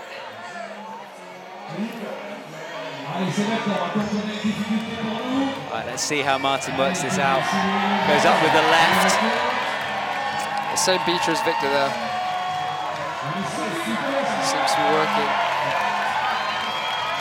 Martin Stranek jumps into top position at the moment. And here it looks like he's going to be able to get a little bit of a rest, even if it's momentary, just a slight release of the pressure of the route. So I think he's going to enjoy this, milk it if he can. Slight breather before he moves into this next crimpy section. Yeah, it's going to be very interesting, this next part. It traverses all the way from the right to the left on the top of this volume, requiring some big heel hooks, but all that is to come. Martin Stranek with 3 minutes 15 on the clock. We feel like we've watched an epic here already, and he's only halfway through. Yeah, exactly. I'm so excited to see how this route goes as it gets higher, because we haven't seen anyone get to this point, and it's only halfway up. Martin loses it there, and that's interesting place to drop, because that second red volume was put in to prevent a knee bar on that move. So route setters saw it as a very obvious potential knee bar on a resting point, took it away from the athletes, but we saw Martin there trying to get the knee bar in. Wow, that is something I've never really heard of, is a knee bar blocker on a route. That's, yeah, impressive work from the route setters, because it worked, didn't it? I mean, it did the job exactly. He tried to get a knee bar, and it didn't quite work. Yeah, I think we'll see a replay of that moment in a second. Here, he's struggling to get it in, and it's just so narrow he pops out of it. Yeah, because from the floor you probably can't tell exactly. It's really hard to visualize how you fit into the space when it's so high above you. So all the athletes would probably have read that as a knee bar, but only when you get to that point do you actually realize that it's not the intended sequence. Yeah, it'll be very interesting to see. Let's hope we get more athletes up there. They have that moment. Because you're right, it does look like a very obvious knee bar from the ground. So Sean Bailey, he won last week in Villars. He's looking very, very confident and chilled out here at the moment.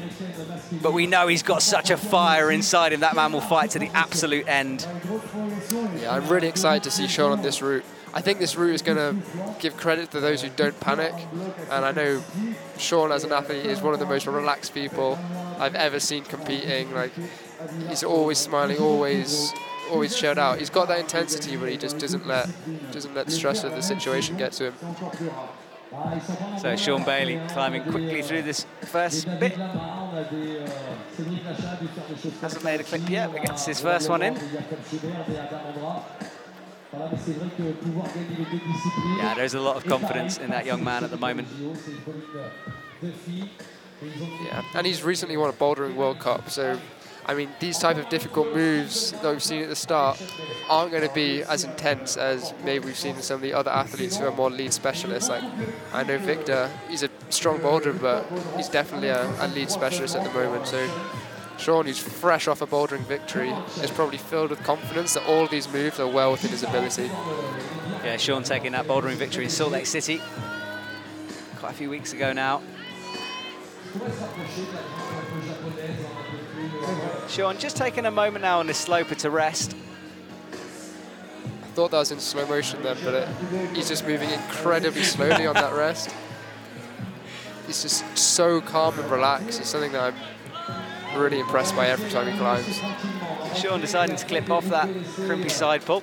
Martin clipping off the sloper. And a different sequence there from Martin as well. Keeping his feet very low. Yeah, it looks like he's done this slightly, well, quite a lot better than we saw Martin do it. Definitely looks more chilled. Yeah, now the feet disappear a little bit, and as you can see, just working it up on that black volume. Those volumes for toe hooks are really good. They've got very flat edges, so for toe and heel hooks, they're amazing. But for hands, you know, it's basically if you're not squeezing with your thumb or palm on those red holds, your hand's just going to slip straight off. So, as I was saying earlier, it's hard not to expend too much energy on slightly easier sections just by over gripping. So Sean Bailey, a little difficulty there, but very quickly makes it work for himself out to the arête. And deciding to go down, I don't think he thought he could make that clip from above. I think you're right there, yeah. He definitely had the horsepower to get the move. Yeah. He was just thinking one move ahead of getting that lower clip, which he probably could have made. I think we saw Martin make it from that hold, but it's that dilemma. Right, Sean currently in third position. Now moving into second position. Really impressive climbing from Sean. Right, this is this knee bar blocker we watched Martin drop. Will Sean spot this? Will he even think to use it? Let's see. Looking for a knee bar underneath there. Bumping his hand up to leave room for that knee bar, and he's going to try to get it in. And he's making it work. Wow. There we go, route setters. You can do it. It's certainly not going to be as good as a rest, though, and you can see he moves through it pretty quickly. Yeah, I think that toe hook position there is slightly better than the knee bar. I think you figured that out pretty quick, but it worked for the clip. Right, bumps up onto these volumes, and this is where he needs to start working his way from right to left. And a big move coming up here to this slap, and he drops it. Amazing fight from Sean. That was the first real fight we got to see on this route. Everyone else looked a little bit surprised when they came off, but you know, Sean was definitely feeling the pump from way lower, and he kept fighting up the route, which was amazing to see. Yeah, really happy for him on that. Yeah, and the fact that Sean Bailey, of course, last week's winner, he's fallen on that route. I mean, we know how difficult this is now, about halfway through this men's final. Undeniably one of the more intense lead final routes that we've seen this competition season. Definitely in previous seasons we've had similar finals where you only need to get halfway up to win. But you know, at the moment, general theme's been getting tops, but this is pretty cool to see. Different kind of climbing. If you're just joining us, welcome to the Chamonix IFSC Lead World Cup. My name is Matt Groom, and I'm joined by Hamish Macarthur in here in the commentary box. Earlier on, we had Molly Thompson-Smith calling the action with me. And that is our current leaderboard. Sean Bailey, 34 plus, in the lead at the moment. We just watched him climb, followed by Martin Stranek and Victor Baudrin in third place. That's our current podium positions, but Sasha Lehmann, Stefano Ghisolfi, Paul Jempt, Luca Pottigiak, they're still to come. So a lot of climbing halfway through. And I think when we both looked at this, we knew it was hard, and it's certainly living up to that reputation at the moment. It could be one of those routes where we genuinely don't see a top here tonight. Yeah, I think that's a real possibility on this route. I think the top section actually doesn't look too difficult. If the bottom was like a more sustained route, I think we would see tops. But I think anyone who gets to that bit just below the lip where it turns onto the head wall, I think anyone who gets there is already going to be absolutely boxed out of their mind. And even though the moves don't look so difficult up there, it's quite an obvious sequence. I think people are just going to be fighting a bit too hard to get a top, but I really hope I'm proved wrong. I know, exactly. My fingers are crossed for this. We all want to see tops. We saw one in the round before with Laura. I haven't been informed exactly what happened to that appeal. Laura's win currently under appeal. But when I get the information, I'll let you know, of course, as soon as possible. We're just waiting here for Luca Pottigiak from Slovenia to come out and join us on the stage. Again, another competitor who I compete against. So he's very, very well versed in these competition environments. All the youth cups, it's been, you know, him and Alberto and Paul Jemft, who are Alberto's sadly not in this final, but I mean, everyone will know his name as one of the top competitors. So all those three guys and more competing against each other, constantly on the podium and bouncing off each other to get better. And Team GB has been missing for a few of those comps at the moment, just because it's been so hard with COVID restrictions in the UK. Is it nice to be back, though, climbing in Chamonix, even if you didn't make finals here tonight? It's absolutely amazing. You know, I feel so grateful to be here, just because I know how difficult it's been to get all of this sorted for me to be here. So I'm so grateful. I'm seeing all of this as just a bonus, you know. It's like a holiday with a bit of climbing. And will you be joining us in Briançon in a couple of days? I will, yeah, and I'm ambitious. As much as I'm enjoying my time, I really, really want to start making some finals. Like I feel it's about time that I up my game a bit. Right, here is Luca coming out onto the stage. We had a brief pause, but we're back. He takes his shoes off early on and reminding himself of the savagery that is to come on this men's final route. 25% progression to the finals. No medals so far to his name. How much would he love to get one here tonight? Yeah, he's going to have to put in a really big fight on this route. I don't think there's any way that someone's going to get up this without battling. So let's see how much grit he's got. So this route builds and builds and builds. Each section harder than the last as he makes these initial clips. Just trying to make sure he's warm, make sure he's calm and ready.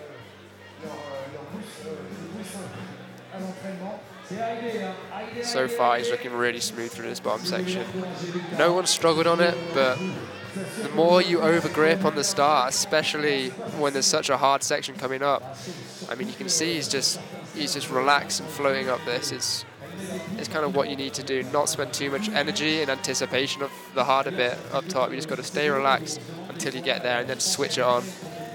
Overgripping is always a funny one to get your head around because most people would think the harder you hold on to a hold, the better it is. But of course, that kind of burns you out, doesn't it, for the rest of the route? Yeah, it's something you really have to be careful with.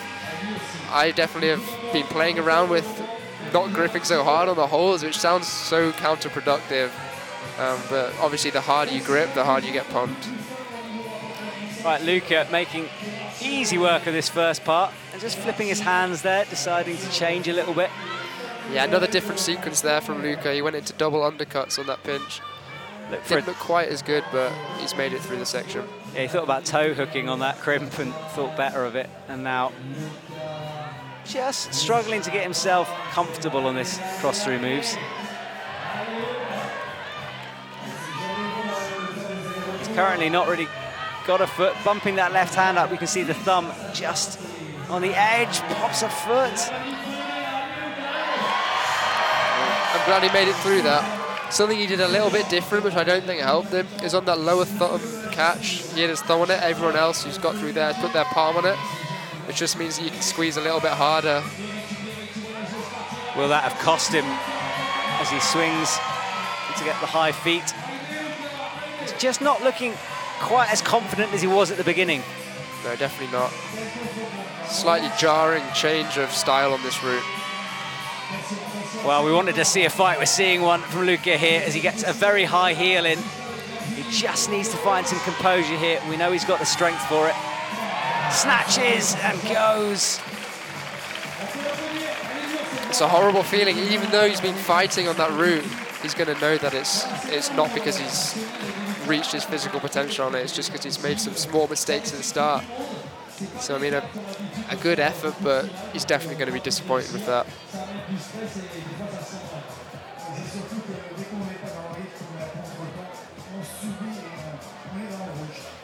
Right, he comes down as we wait for our next athlete to join us. And yeah, he just didn't ever quite look settled after that initial bit. Looked like he was cruising and then a couple of little mistakes.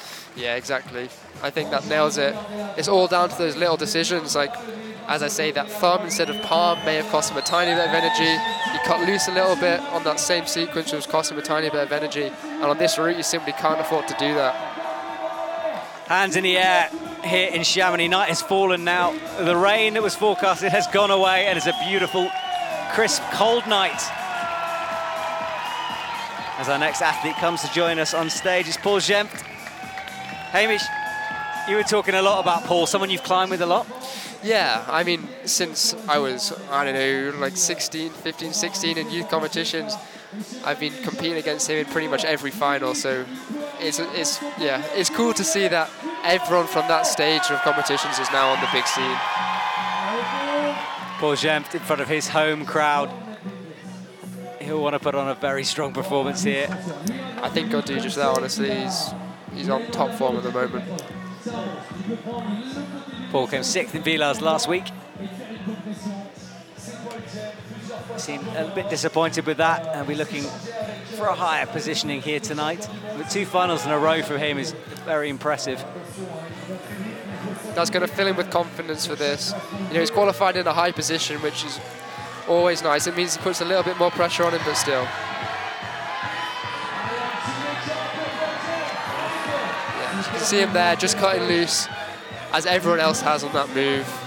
You go into a good hold, so it's not going to cost him too much. And again, choosing to do this high clip, as we saw from a lot of other competitors, mainly taller competitors have used that higher clip Vita, like we saw Sean have to go onto the crimps, just because otherwise, I mean, you'd have to lock so high on that it probably isn't worth the energy you save. Yeah, and usually we'd be talking about sort of humidity for a sloper like that, but because conditions have improved, I don't think we really have to worry about that at the moment. No, definitely not. And I think it'd be quite rare for someone to slip solely because of humidity. I think the usual issue with conditions is not sudden slips, but just over gripping on the whole route because everything feels a little bit worse. Right, Paul keeping his feet low on this section. I think he's going to have to go up in a minute. You can see getting himself ready. And finds that toe.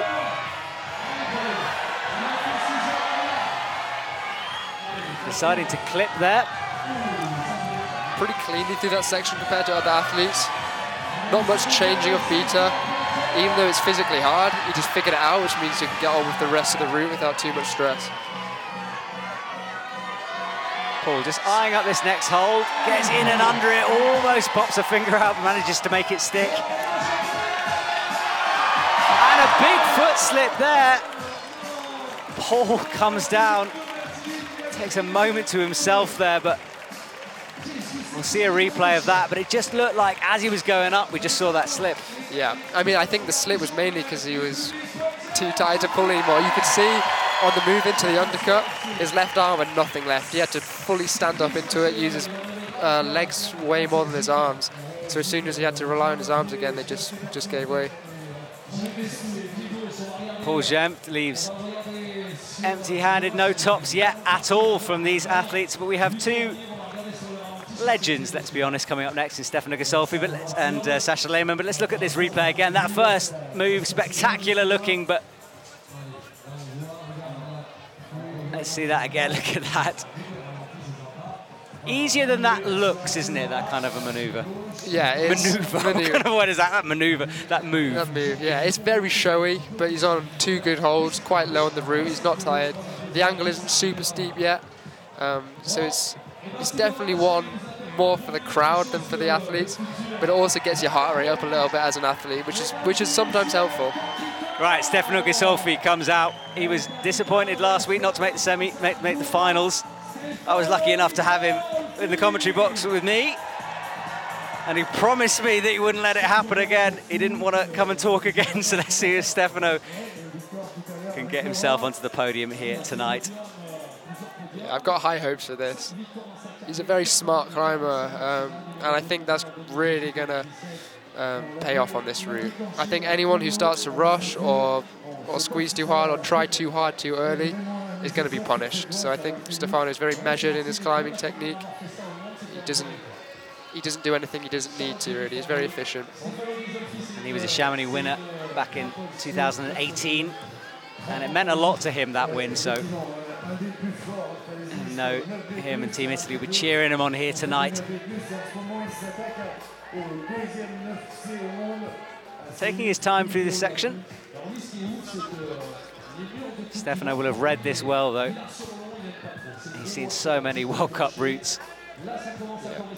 And he's putting in practice something I was talking about earlier, which is when you know a route's really hard, you really take your time at the start and make sure you're fully recovered before you get onto the crux of the route.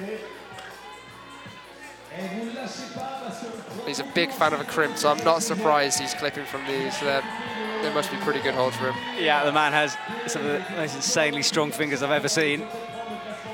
Keeps his feet low again. Stefano just popping up. Thinks about the toe. Instead works his way across and then takes a rest. That thumb catch is the thumb is a little bit too high for it to be comfortable. If the red hole was placed lower on the volume, it would just make it a lot more comfortable.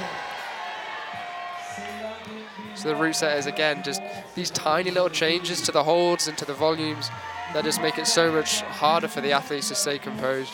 Yeah, it can make such a difference. Stefano using slightly unusual beat there, going up the left. He needs to go right first, which he does, and then, yeah, swing round.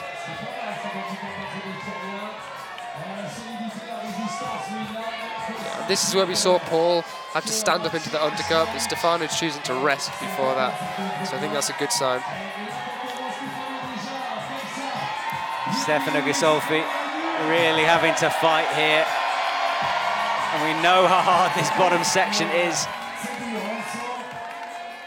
But Stefano looking good at the moment, cutting loose on that little undercling. Well, I thought he was going to use the toe hook. We saw Marcelo put it in a bit later, but he hasn't decided to do that. Stefano going up with the left for a second, pausing to re-chalk. That little knee scrub there. Stefano almost missed the back of that hold. He just held the sloping part of it.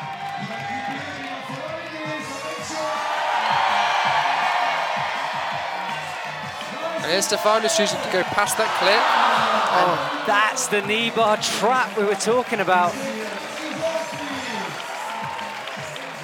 Second place for Stefano at the moment. He's guaranteed a podium with only Sasha Lehmann out, but wow, what a sequence that is. This will be one that the athletes will be chatting about for a while. Yeah, I'm expecting some Instagram posts about this route. Yeah. How was the top? No idea. No idea. Absolutely no idea. It looks pretty spectacular as well from the ground, so I'm really hoping Sasha Lehmann can put on a show for the crowd. Yeah, Sasha's our last athlete out from Switzerland. We know it's tricky. We know no one's topped it, and he will probably know that as well, just by the turnover of the athletes through. Yeah, without a doubt. Here we're right in front of the wall, and the athletes are, only a couple meters away behind a sheet. They can hear exactly what's going on. There's a commentator. If they speak French, they can probably guess exactly what hold they've got to. So it's an interesting competition for figuring out where other people have got to. Yeah, and that was the replay of Stefano dropping that move, a knee bar that's kind of a knee bar, not really a knee bar. A slight trick there for the route setters. Sasha Lehmann, right, here we go, our final finalist here tonight. We had the women's competition earlier on. Sasha just reminding himself of the route. He'll have had that sequence going round and round in his brain for the last couple of hours while he's been waiting. Yeah. Yeah, and Sasha is a World Cup winner, I believe, was it Briançon? Villars was his last one, 2019. 2019, yeah. So he's not a foreigner to, winning World Cups. I think that's, on a stage like this where you're the last time around, the pressure's on, that's really going to be helpful, but on a route like this, I think anything could happen. So I wouldn't rule out an early slip, and I wouldn't rule out him breezing past that section. All right, let's see what Sasha Lehmann's got. Again, a totally different style. He kind of combines flow and power all at the same time, this man.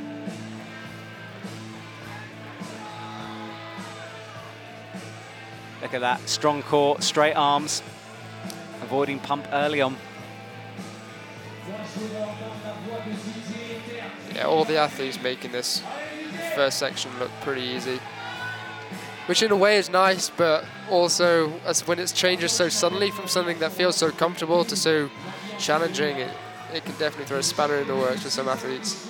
Yeah, but I don't think Sasha's one of those. He's so well versed in lead climbing competitions. He's been on the scene for as long as I can remember, even though he's not massively older than me. He's probably... He's 23, so yeah, it's easy to forget with him, isn't it? You think he's a bit of a veteran, but... Exactly, yeah. Yeah, an incredibly strong athlete as well. So I think this route is going to play into all of his strengths. He is breathing hard, though. Took a long moment to rest, and I think, as an example of how physical this route is, this is Sasha struggling on it a little bit. You can tell from that. Yeah, breathing hard is a good idea. It's just getting more oxygen into your body before the hard section. It might be tactically breathing hard. It might not just be because he's, really feeling the pump.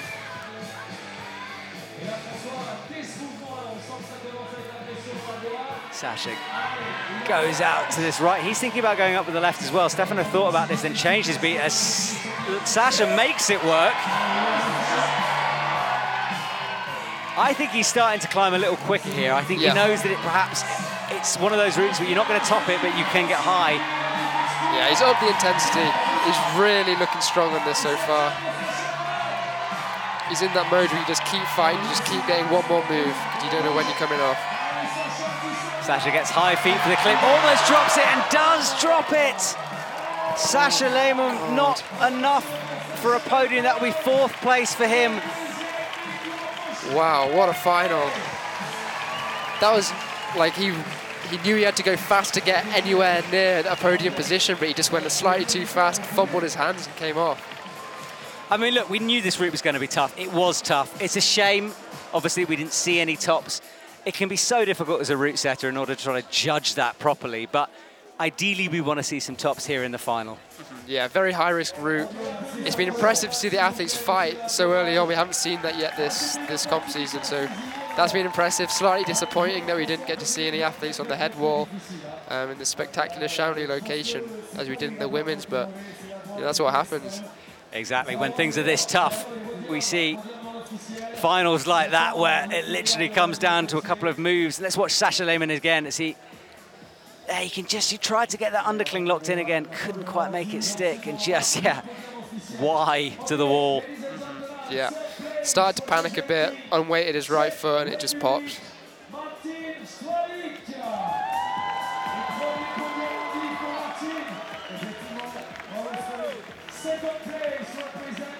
So our winners, our podium position being announced. Stefano Ghisolfi. And of course, Sean Bailey, another victory for him, 2 in a row. What a moment for that man. In all the drama, I almost forgot that Sean had just won his second Lead World Cup. Incredible from Sean. Right, I'm going to have to dash backstage in a minute, go and talk to Sean. Hamish, it's been short and quick, but thank you so much for chatting to me You're today. very welcome, Matt, anytime. Absolutely loved it. I'll see you in Briançon. Thank you again, and enjoy the rest of your evening. Perfect, you too.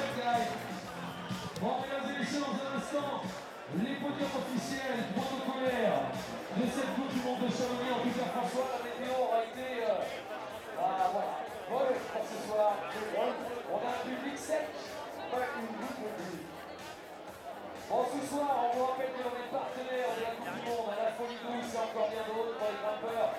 On ne feront pas la fête ce soir sur Chamonix parce que Briançon est dans moins de 3 jours, et nous on ira la faire quand même un petit peu. Donc j'espère que vous allez passer de bonnes vacances et vous profiterez évidemment de cette belle station mythique. Il n'y aura pas de 14 juillet et de feu d'artifice. Et puis gardez le sourire, rappelez-vous que chaque jour est un jour. Et restez avec nous pour le podium.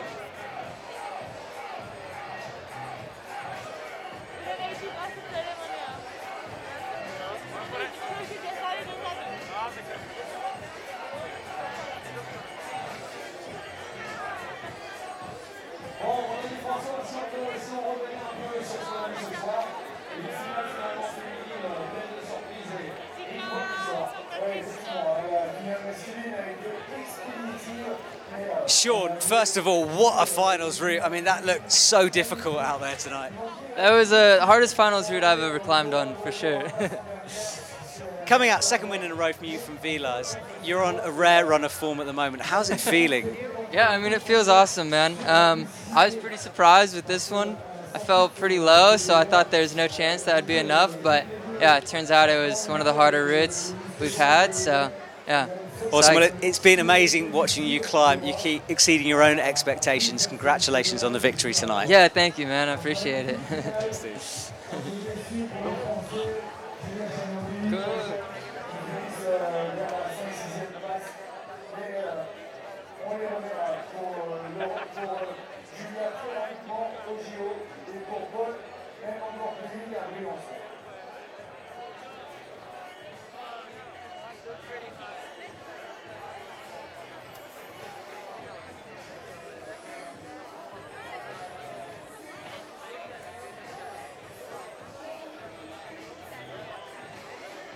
So that is confirmation of our results. Laura Rogera in top place. The only athlete to finish a route here tonight. Natalia Grossman coming in second, and Alexandra Todkova in third place with 38 plus.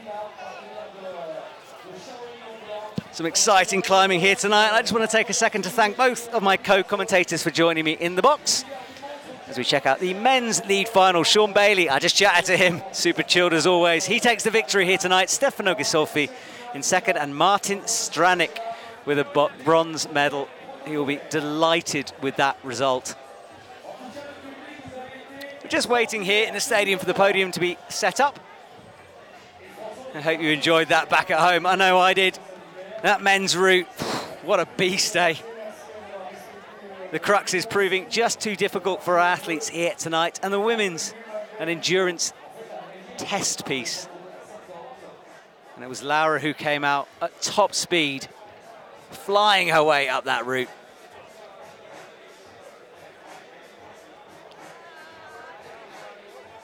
Podium being set up at the bottom of the wall there, the crowd behind us, and what an atmosphere here in Chamonix. It's been fantastic for the last couple of days, in fact. And this finals, the rain stopped, the crowds came, and we witnessed an exciting end to this couple of days. We're heading immediately straight off to Briançon at the weekend. Paraclimbing is up first. So make sure you tune in to all the climbing that's yet to come. I'll be back with you in a couple of seconds while we wait for the podium and the athletes to join us out on the main stage.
We're a few minutes away from our podium here in Chamonix. Everyone working hard behind the scenes to get everything ready, but things are starting to settle down here as we get ready to award our winners. And all our podium places there, trophies and medals here tonight.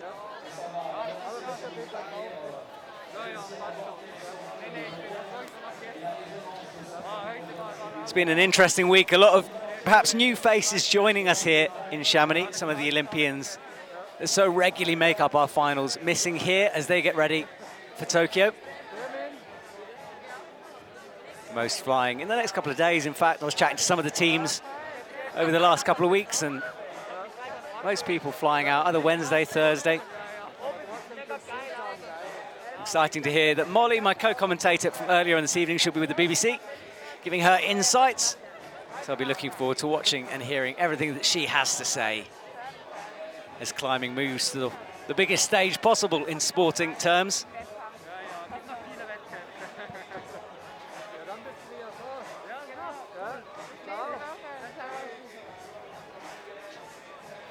You can see lights in the audience. Doesn't quite show it on the camera shot there, but the whole front stage area is lit up by floodlights. Lights of the hotels sparkling in the background. Chamonix is such a strange mixture of tourism, extreme sports.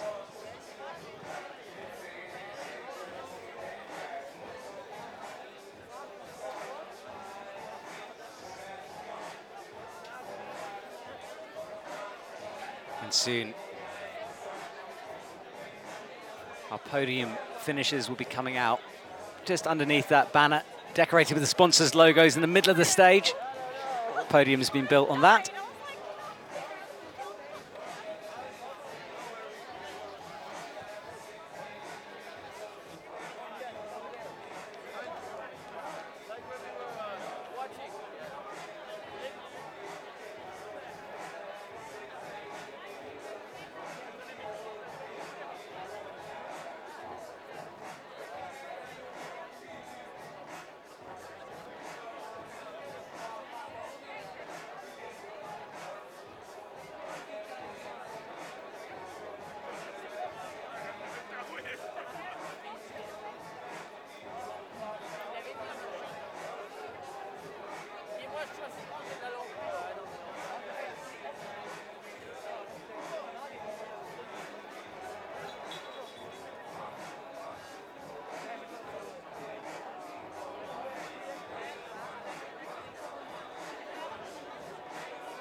Right, here we go. The award ceremony here in Chamonix as the MC announces to the crowd, the athletes.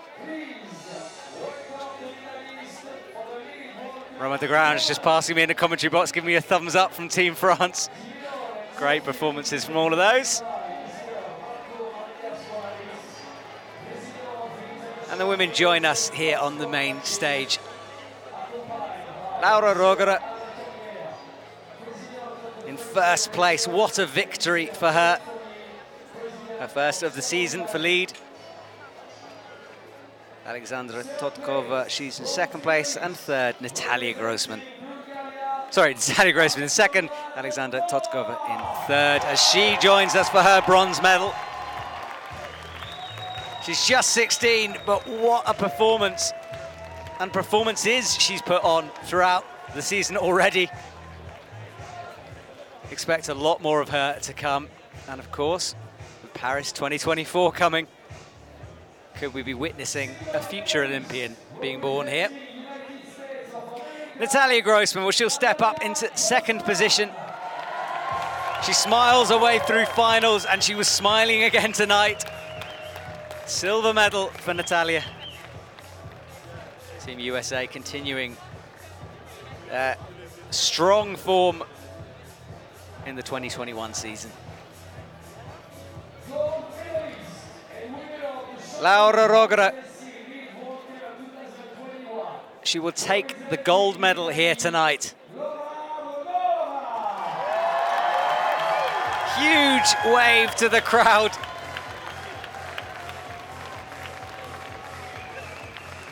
Gold medal over her neck, wrapped up warm against the chilly weather here.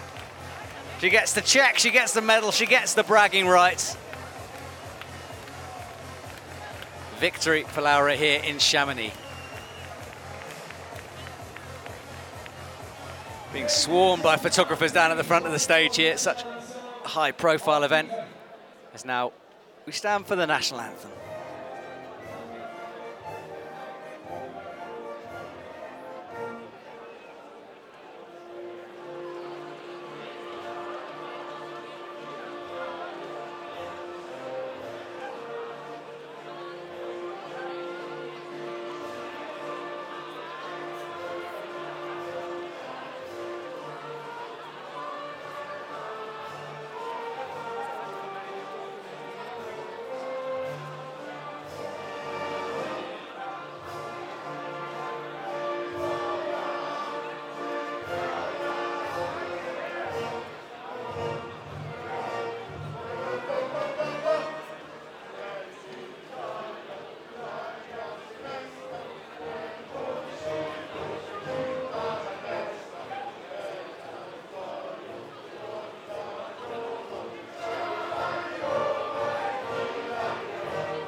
To hear the Italians in the crowd joining in. Laura is crowned champion of Chamonix.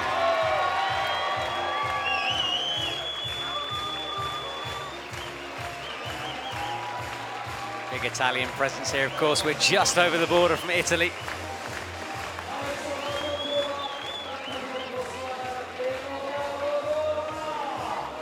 The athletes leave the stage, and we'll have our men up next to receive their medals.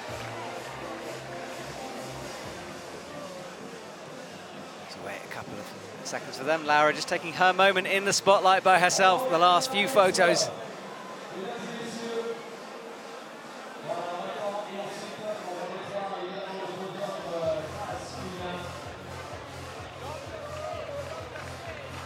She's being awarded with yet another check, it looks like.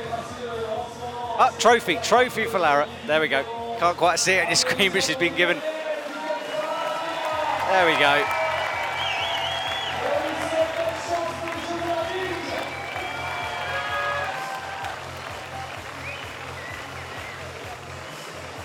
Laura exits the stage. A winner here tonight. And it really was amazing to watch her climb. She came out with a game plan. She just wanted to go for the speed on it. It's so difficult to do that without any mistakes. Of course, the slightest slip and that's it. So exciting to watch her climb here tonight.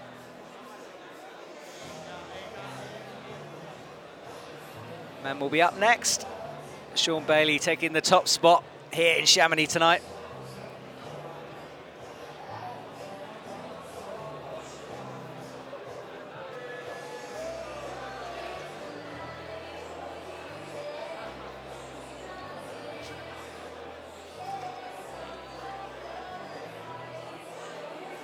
That spotlight on the bottom left highlighting where the athletes will join us, and that's where they came in from, the backstage area into this competition area.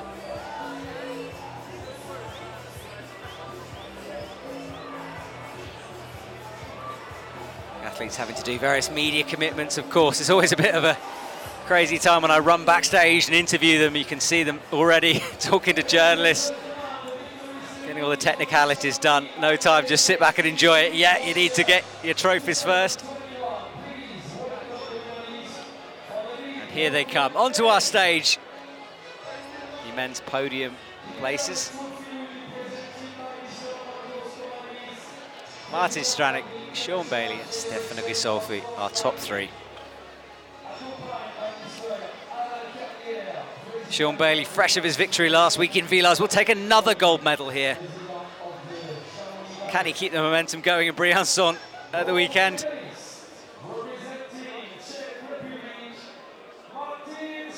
Martin Stranick takes third place. Truly one of our veterans, so experienced, so good. And he takes a bronze medal here tonight.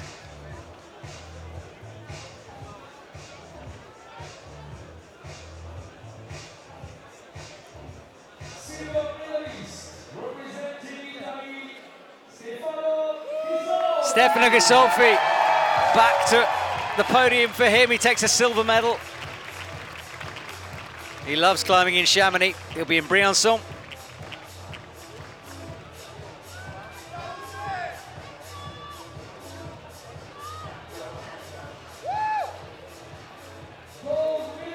And finally, Sean Bailey from America, Team USA, as he takes a step onto the top podium.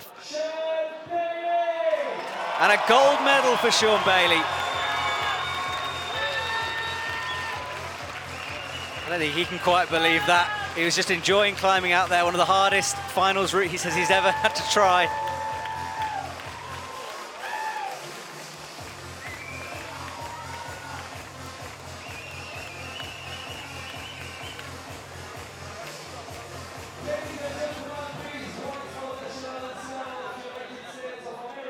As we wait for the national anthem of America.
So the Chamonix round is finished, but the tour will continue as we head to Briançon for the next round of the IFSC Lead World Cup. I'll be there, of course, calling all of the action with some guests in the commentary box, some athletes giving their expert opinions. And thank you to Molly and Hamish, you joined me here tonight. I'll see you next weekend. Thank you so much for watching. Enjoy your evening, and I'll see you soon.